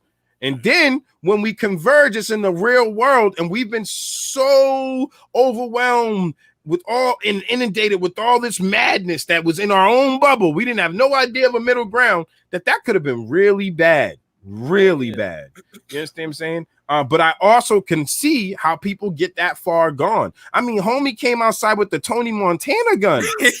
He was like, say hello to my little friend. Yeah, he came outside. He came outside to play. It was as big as him. That's the crazy part. That's crazy. That thing would have threw him back the way he was holding it. He had no control over that gun. His wrist control was so was hers. There. You could tell that that's two people that was watching the news and was like, babe, we gotta get strapped up. And they don't know what the hell they doing with guns. They don't know what they doing with guns. That was bad though. And Missouri is a constitutional carry state, so you don't have to go through anything. You just get to go get your gun.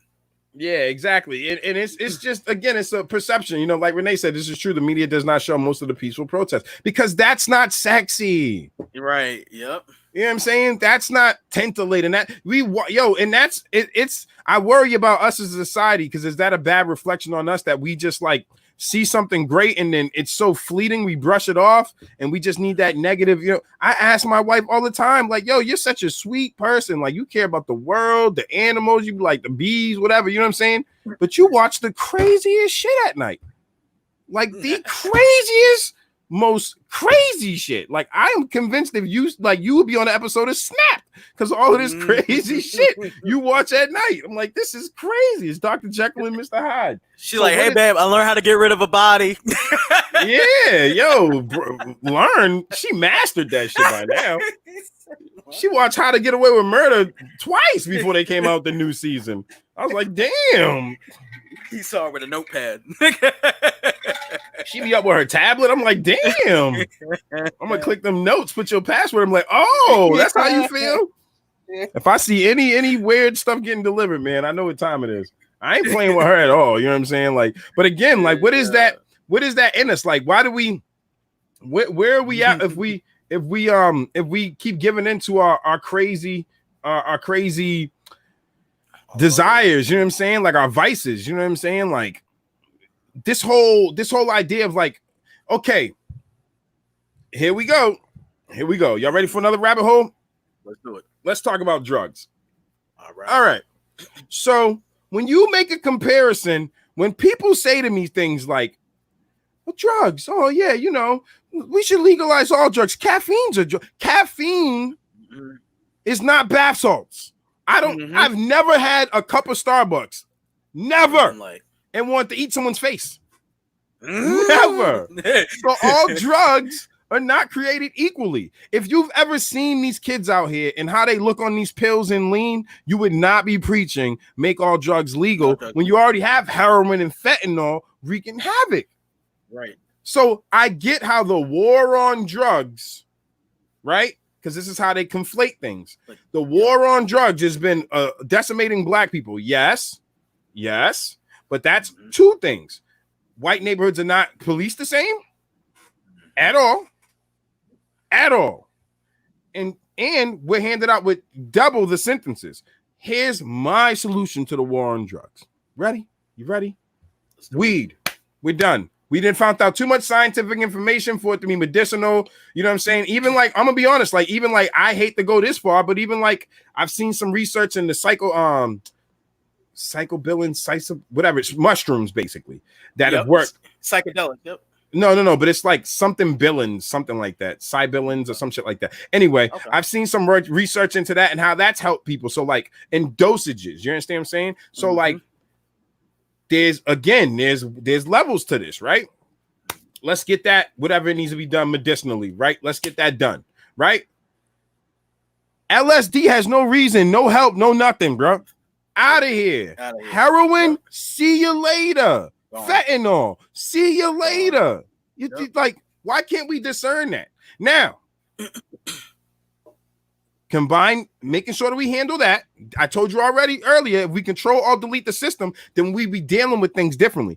In the crack epidemic, because it was perceived, that's the key word I want to use too. because everybody perceived through movies and television that crack only affected black communities. And they wanted black people to feel that. They wanted black people to believe that. And they wanted white folks to believe that too. But it tore up a lot of white communities. But here's the problem. They maligned the black community with that, right? And the media. Now today you have a white epidemic going on with heroin and fentanyl, right? Yep. Because it's hitting middle American and pills, and right? Meth too. Meth? How? Ooh, meth is meth. Woo! Whoa. That mouth. Don't mess with that meth. Anyway, so these things are being used in it's about how it administering the punishment. It's about whether or not punishment is needed versus rehabilitation. Because I'm telling you right now, in the 90s, boy, I sure wish they was treating black folks like this in the black community about crack. And was like, no, they're messed up. Da, da, da, da. You know what I'm saying? Da, da, da, da. So like, I would like to see that for everybody. Yeah, there we go. Silos. Yeah, I don't know. Yeah, psilocybin. Yeah. Token potential from. Yeah, that's it. Yep. Thank you. Yep. So, yes, thank you, Leah. Look at Leah and Niche holding it down. Thank y'all. Yes. I love true crime shit. Coming through strong. Watch us, ladies. We have knowledge. Y'all got too much knowledge. I know how to kill everything. Exactly. How you feel about that? Guess that's how you feel about Starbucks. Yo, let me tell you something. Listen, man, I had a little stint, but here's the problem. The only thing I got was I can't do things when I gotta go and I gotta get down with like the whole, like Starbucks is like a culture in itself. Yes. I don't be in there with all that. You know what I'm saying? I be writing stupid shit as names, all that, because I'm not, you know what I mean? Like, I be making fun of it. I be like, yo, can I have a large coffee? They be like, a large coffee? Like, I just mean, you know what I mean? Whatever a large coffee is in here. You know what I'm saying? I'm truly a dunk guy. But anyway, I've digressed. So, war on drugs, all of this stuff, again, we need to control, alt, delete. We need to understand where we are technologically in the world and how that affects moral minds rapidly. Again, a testament to that is George Floyd. Imagine that in the 90s. No, was it the 90s? Yeah, it was the 90s with Rodney King, right? 90. Yeah. It was like 91, 92, somewhere around there. So anyway, Rodney King, imagine that, right? Rodney King happens, right? And that happened on TV and got everybody up in an uproar, right? So imagine everybody being able to watch. And here's the kicker too. That did not break out nationally the way George Floyd did. Let's not get that twisted. People were upset, but because of the difference in media and time frames and time zones at that time, that was more of a West Coast and if it got to you type issue. But there is no way George Floyd didn't get to you. Right. In this era. Especially, hold on, time out. Our kids were not running around with the same devices and access. Our children have access to watch George Floyd die right now. Right. You have to understand the implications and the long-term effect. We don't like these are things I don't hear anymore, like long-term effects. Yeah. No one gave a crap to do it. Listen, all these people, yo, bro, I literally, and I'm one of them, I do it every now and then. But I admit it though, like, I still use Facebook though, but I know the game that it's playing. But when I see people use Facebook, talk about the game that is playing and are still playing the game, that's a little different. That's you need to understand that you don't have control of your faculties the way you think you do. Because you come on Facebook every single day to say that Facebook is the devil, but you're on Facebook every single day. And then you use the same platform to create groups where you're either creating like minds only or people to argue with. No solution. Where are my solutionaries? We need solutionaries, like for real. Like ever since that term has come up, that has been the truth. Like we don't, we need a revolution, but after the revolution, we need solutions. So we need solutionaries out here. Now, and you bring up something interesting with like long-term effects and things like that is I feel like a lot of what we're creating now and experiencing now, we don't know the long-term effects, right? Like think about our phones. Think about just the amount of screen time that we're going through right now with COVID-19, the amount of screen time. We don't know what the long-term effect of this much screen time, this much isolation will do. We don't know. So it's interesting that we don't even have, on that effect, we don't have scientists trying to tell us, trying to plot out like, okay, if degradation happens at this rate of eyesight, what is it going to do when you're 80 and you were 20 during this era? What would that look like for your eyes? What will that look like for your skin? What will that, like, they're not even doing it. So here's the problem, in my opinion, my modest opinion. We have a war going on that is unnecessary, in my belief, between people's personal choices and what science says. And that has caused a rift in what is perceived as facts versus theology. Right? So, and then the game became too much of money controlling the game. So then you'll have people in the sciences who will relent because they got to pay their bills. Science is not as popping as it used to be. Again, I think that we can say that. I think that we can hold on, people. Like, I got, my people's watching. So hear me out. I always got to do this now because I'm getting there. But this is my opinion, honestly. I think that we can get to a place that we understand that biologically there are two genders. I know I just made a whole bunch of people's heads explode with the grouping of intersectionality, Yeah. But I also believe that you can choose to be whatever you want to be, though. I think that scientifically, when you deal with certain illnesses and certain things going on in your body, that's important information as far as the core of it. If I'm treating you, to be able to identify. There are things that affect people differently with estrogen levels, testosterone levels, you name it. Yep. You understand what I'm saying? We can't deny some of this stuff. Medically. Now, society, this is a different paradigm. You can do what you want to do. This life is PlayStation, fam. You can make whatever created character you want to make in your life. Yep. Yeah.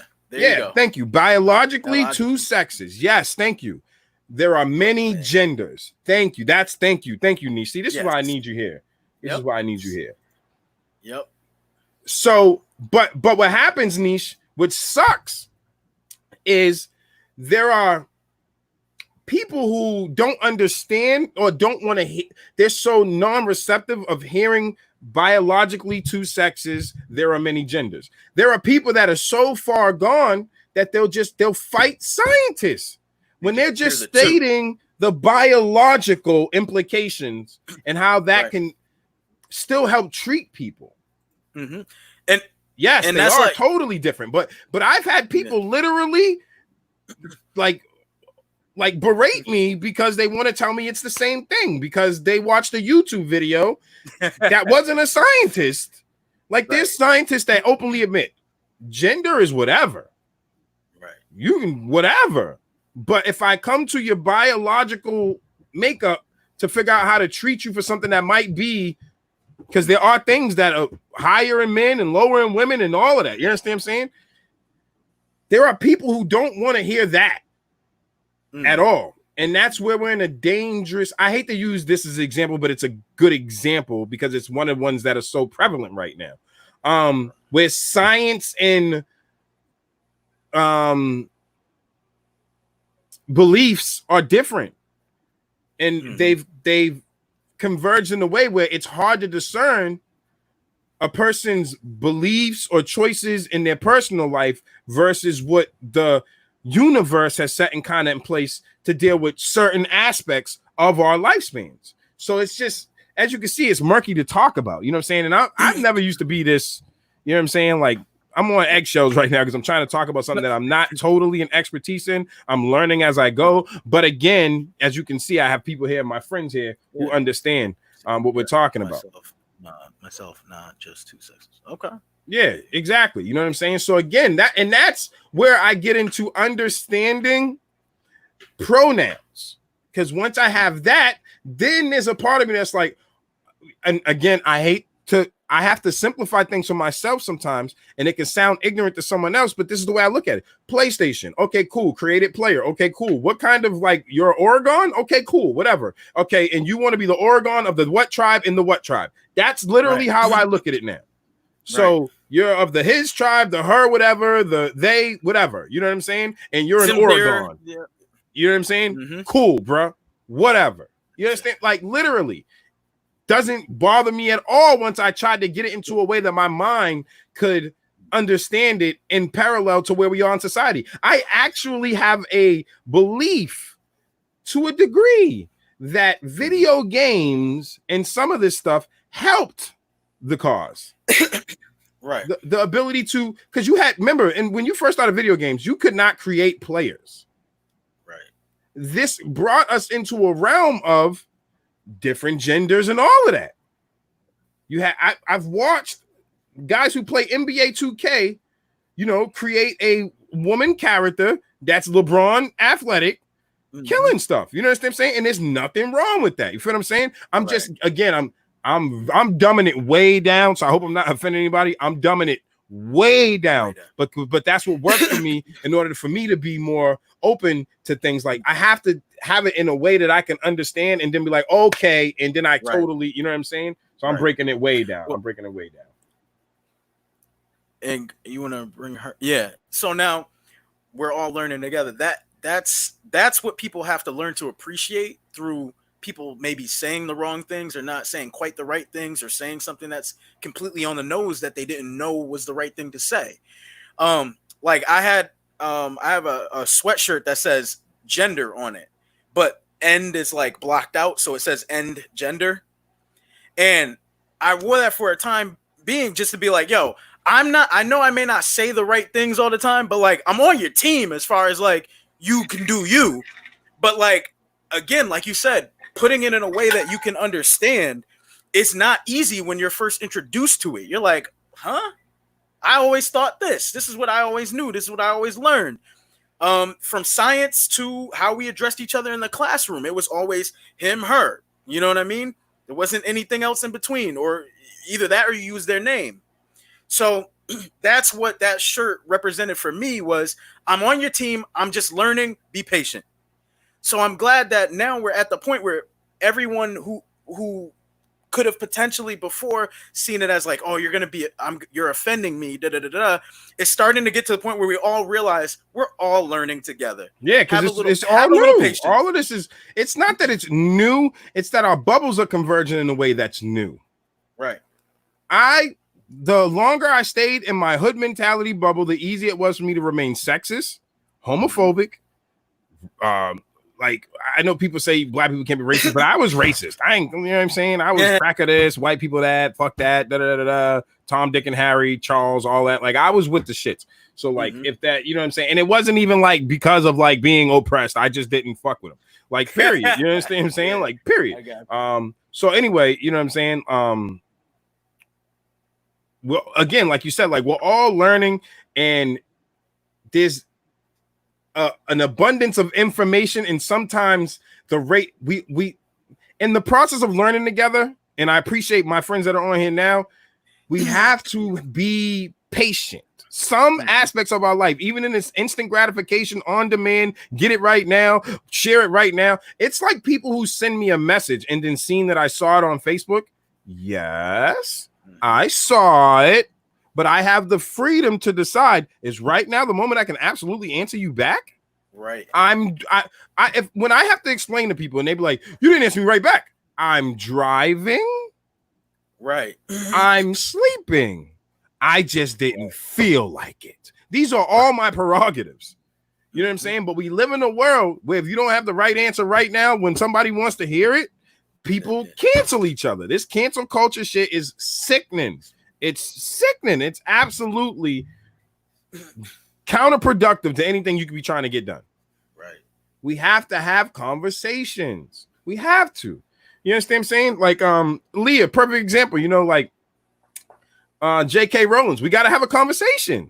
I know we want to cancel it forever, but we got to have the conversation so they can be educated. She's dead to me now.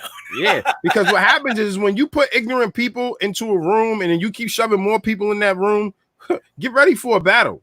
Right. You understand what I'm saying? Like, get ready, because that's all that's going to create. Yo, it's the same syndrome of people who say when you go bomb a terrorist country, quote unquote, right? You're creating more quote unquote terrorists.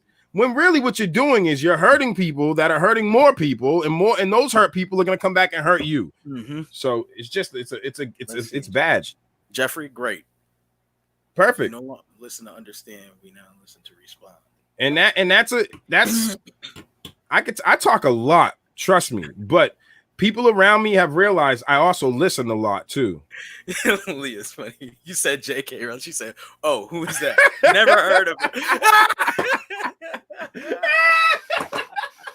Yeah. Leah said, "All the smoke, all the smoke." Are you just kidding? Rolling? What? You mean rolling on the ground? Is not rolling. Rolling, laughing. You're saying it wrong. Yep. So, you know, I always make this debate with people too, because it's like, let me ask you a question. If somebody's going into office and you already have a preconceived notion of them, right? And then you don't ever at any point in time do anything but make jokes, malign, and then keep pushing that narrative. At any point in time, are you creating space to find some common ground with the people you don't like? Whether it was people who didn't like Obama when he was in, or people who don't like Trump when he was in. Did you do anything during that time that could have been conceived as solutions? Or did you just malign each other? Right.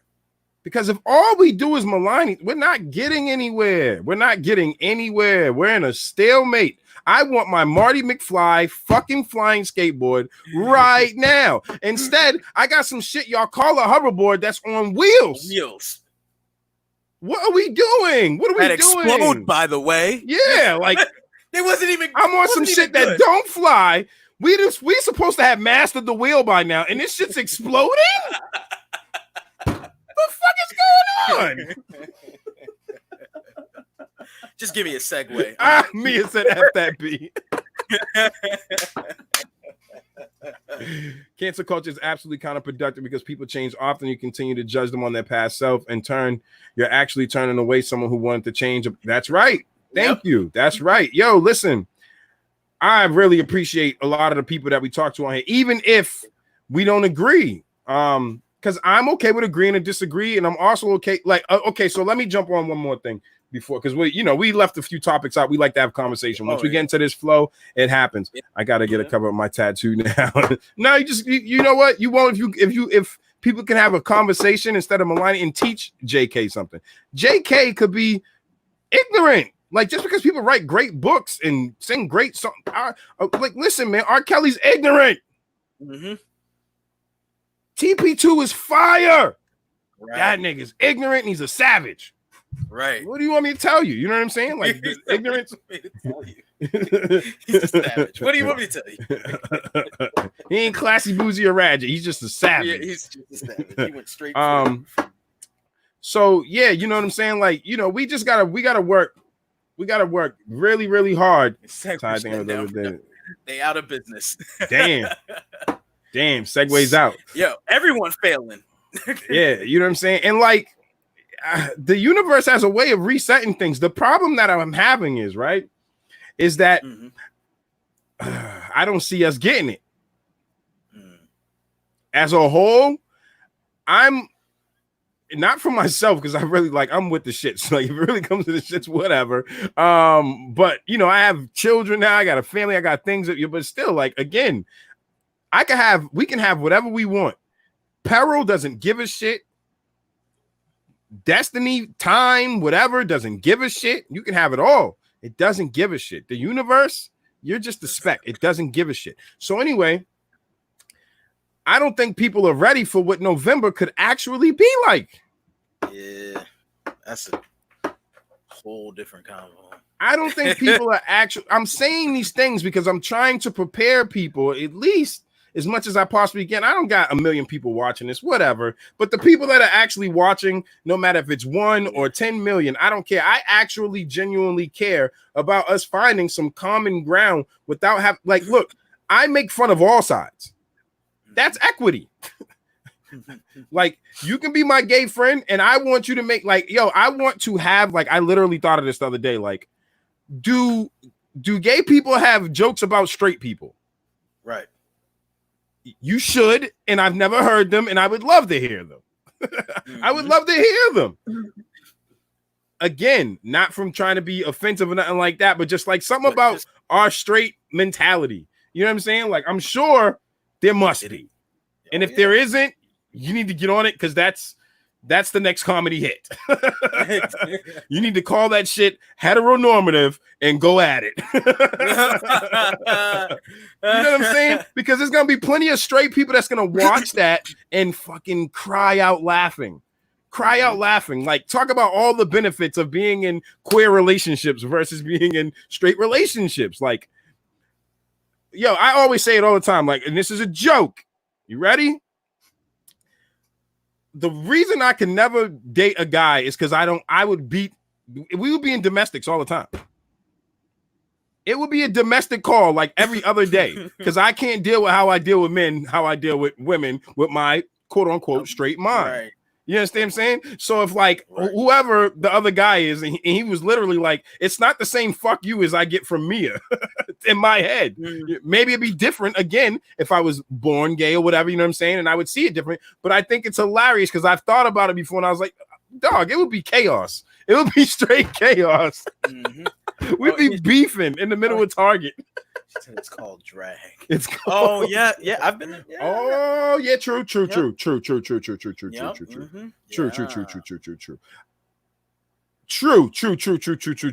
But I want to take it even further. Yeah, he said go deeper. Drag sometimes still be in a place where it's still essentially, in a lot of ways, it's still underground, which sucks. I want it like main, because they do have some shows. They do have some shows, some fire shows, but they're not like they. I want them to be top 10 shows. You know what I'm saying? I don't know what you're breaking up. You're doing like the Harlem Shake on the screen or something right now. It's crazy. But no, totally. Like, I would definitely love for like, just to see a Netflix special that just goes ham on us. You know what I'm saying? Because like, I honestly could think of mad stuff. Okay. I can honestly think of the only thing I do straight is vodka. That's what I'm talking about. That's what I'm talking about. I'm telling you, y'all better write that shit. Y'all better write that shit up right now and get your Netflix special. I will film it. I promise you that shit will be a hit overnight. Because I'm like, yo, there gotta be. I just never heard them. And if you're not in the community, it's one of the things like, yo, you're out. You're not in there. You're not in there. Like, white people don't know every white person joke black people got. You know what I'm saying? Like, and the same with black people and white people. We need to have like a joke off with like Dave Chappelle. You get all your greats. You understand what I'm saying? Get all your greats. You know what I'm saying? Throw them in a room and just let this shit go. Because the reason why, you know, like, we need to. Oh, let me see. What's this? Pose. Oh, I'm gonna watch this. Oh, okay. I'm late. Yo, thank you for putting me on. I'm gonna watch this. Mia's gonna have you all on it. Watch.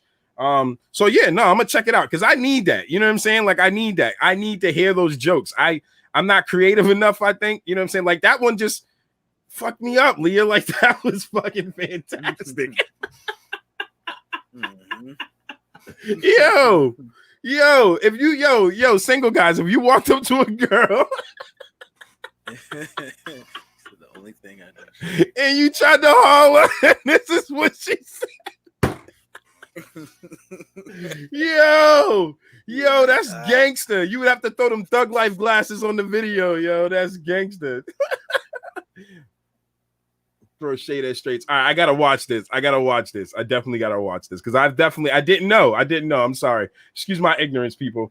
Mia, you gonna put me on? She will enjoy watching that with me. But that's the thing. Like, you know, in the beginning when I was first going through these experiences, I was worried. 90% of the stuff that I was worried about in my homophobia, anything else like that, was literally just stupid stuff. You know what I'm saying? Like, it was stupid when I thought about it. Like, what does this have to do with me? What does it have to do with me, my values? If my even so then after it didn't became about me, then the fear became, oh, the kids, the kids, the kids, the kids. Then I started to think, what does that have to do about me? Like, my kid's gonna want to do what they're gonna want to do anyway. Right. So what does it have to do about me? The main thing I'm making sure is that my kids aren't assholes. I've boiled it down to the essentials. You could be whatever, just don't be an asshole. Yeah. Yeah, right. You watch everything 3 times. We definitely gonna be back on that. So yeah, you know, we talked about a lot of great stuff, man. I'm not gonna really jump in. We had some other topics. Maybe let me see. We got anything else in there we definitely want to shake?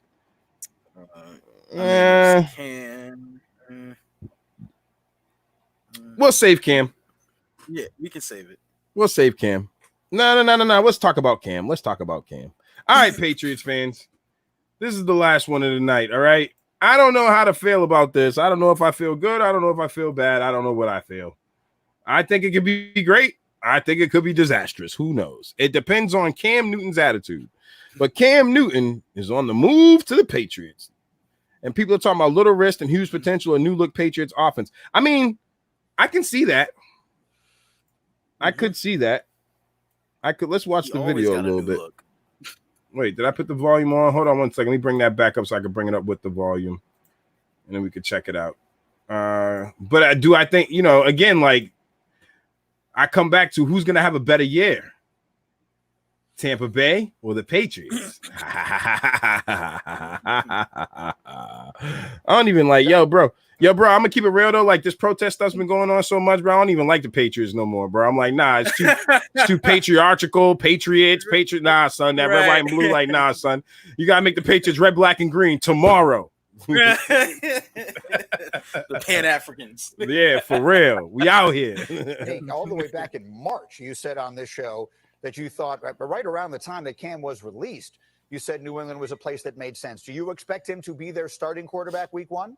Absolutely. I think when you sign Cam Newton, you're not signing a player as much as you're signing an entire offense, is what he was for the Panthers down there. He was their whole offense. And I think there's a similar situation in New England right now where they don't have a bunch of big playmaking skill position guys, but you put Cam behind that offensive line with some smart coaching and a great defense. And all of a sudden you become a realistic Super Bowl contender when just yesterday I would have said that they weren't going to make the playoffs. Let's say that again. Realistic Super Bowl contender. You think that's where the bar is set now in New England with Cam? I mean, as long as Cam is healthy, and that's the caveat that's hanging around is as long as Cam is healthy, I think he is talented enough to bring that offense to average or above average. And if that defense, I can't watch the rest. I think it's good old hype. I think it's good old hype. I think that's the hype train. I mean, listen, it's gonna sell tickets. Yeah, it is, but it's gonna sell merch. It's gonna be good for business. And I mean, I can't disagree. From a skill, if we go into skills, if we really go into skills, the most negative thing I can say about Cam from a skills perspective is he needs to just read quicker. But that's that. And okay, so I'm glad you said that. Yeah. I'm glad you said that because the most important aspect of the Patriot system is reading quicker. It's reading. Yeah. Well, but now here's the thing. What he does well, and the reason why his reading has always been slower, is because he's been able to use his feet to buy time. Now, we know we have a solid line. Now he won't have to use his feet as much. But when the line does break down, he'll be able to still use his feet to get to that third read. Because if he's moving, that means he needs that third read now. Mm-hmm. So there's going to be a difference in how our line plays in.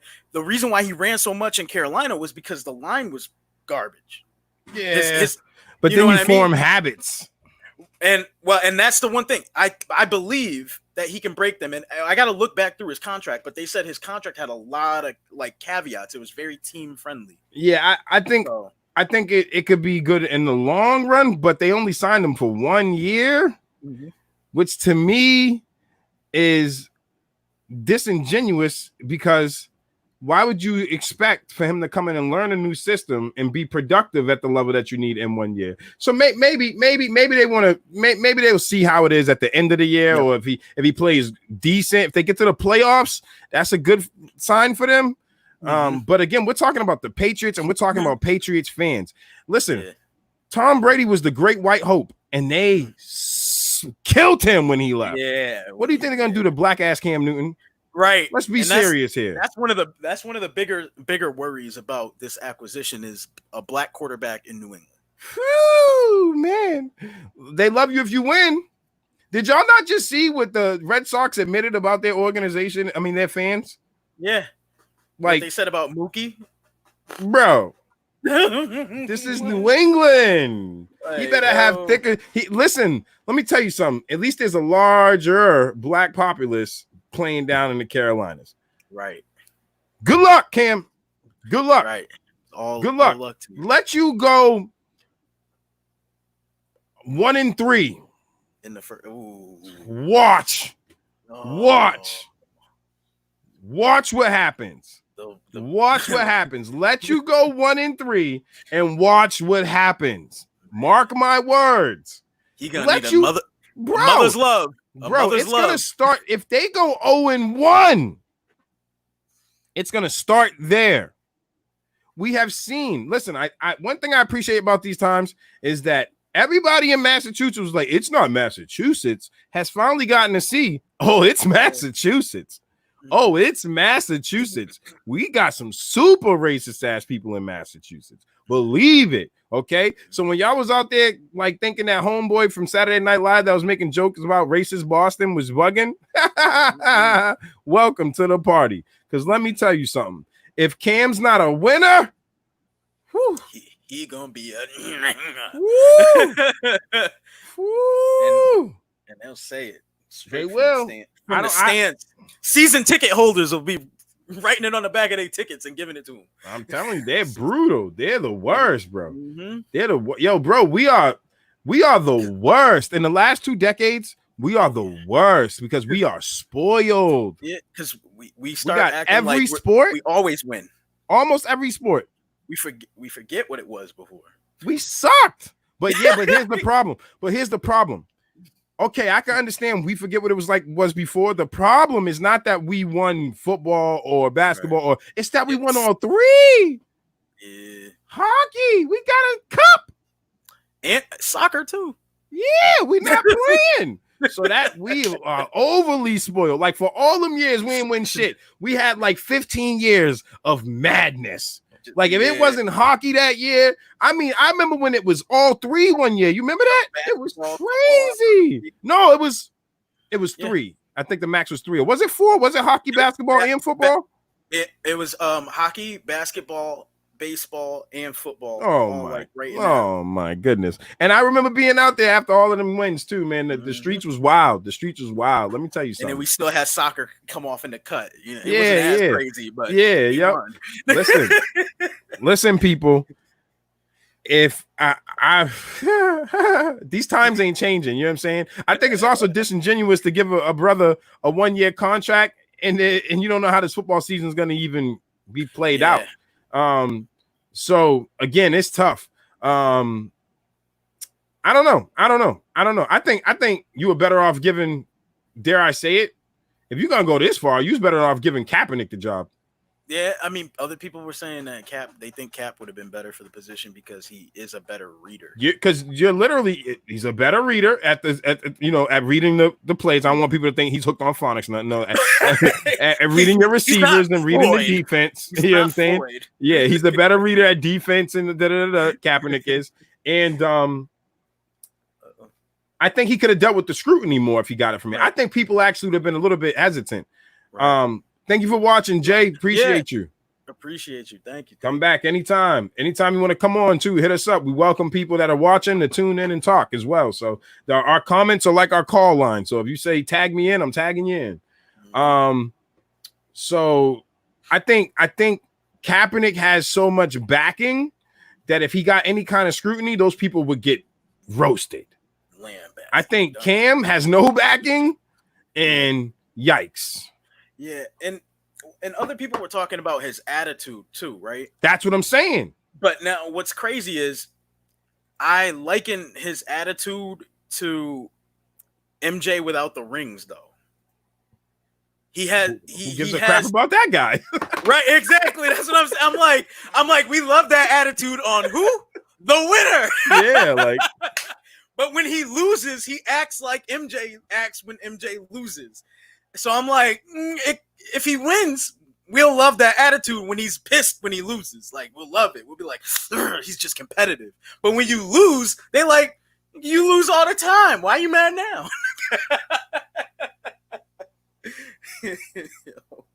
we ain't shit. Nah, we ain't. It's all right. It happens. It happens, man. Last dance. It happens, man. For real, like, nobody cares, bro. This is New England. Nobody cares. You know what I'm saying? Like, New England, yo, I told people before, I said, bro, Brady's leaving. I respect it. Watch people not. Mm-hmm. And sure enough. Because why did anybody expect him to respect it when in years that he won Super Bowls, just because he had a rough start, people was talking about getting rid of him, and he won the Super Bowl at the end of the year, had to make all those people eat their words. So I thought they wouldn't do it again, and guess what? They did it again. Mm-hmm. Now he got 6. Mm-hmm. You understand what I'm saying? So you come into a team that came off the greatest quarterback to play football and got 6 of them. You're black, blackity black, and a team that the last guy put the MAGA hat in his locker. You're dealing with Trump because that's they peoples. Mm-hmm. There's a lot of dynamics to go into the Patriots right now. You know what I'm saying? Like things worked out smooth. Listen, this is the perfect example of privilege. Things worked out smooth for Tom Brady because he's Tom Brady. Mm-hmm. Cam Newton is a whole another thing, man. He think he gonna come in here with that South Carolina or Carolina's black swag. He said, come on, man. Our ancestors were pilgrims. Do you know what they did to Pocahontas? Right. Just around the river bend, bro. We are savages, okay? Do you know what they did? Muskets. That's what they did. Yeah, they put them colors in the wind. Oh, damn. they damn. You about to run off. So, yeah, so we'll see what happens. You know what I'm saying? We'll see what happens. Again, we finished it off with something light, you know what I mean? But we hope you enjoyed all this heavy conversation that we had today. We appreciate everybody as usual. You know what I mean? It's nothing but love. Again, we got so much stuff going on, you know, in the world. We try to bring back some levity. We're always talking about, you know, the gray areas of life. You know what I'm saying? When you mix this, if you really are true to trying to live in the world, we mix it all up. You're going to get somewhere in the gray area of life. You know what I'm saying? So we just got to stay focused, man, and be committed to actually getting change and understanding what change actually requires. You know what I'm saying?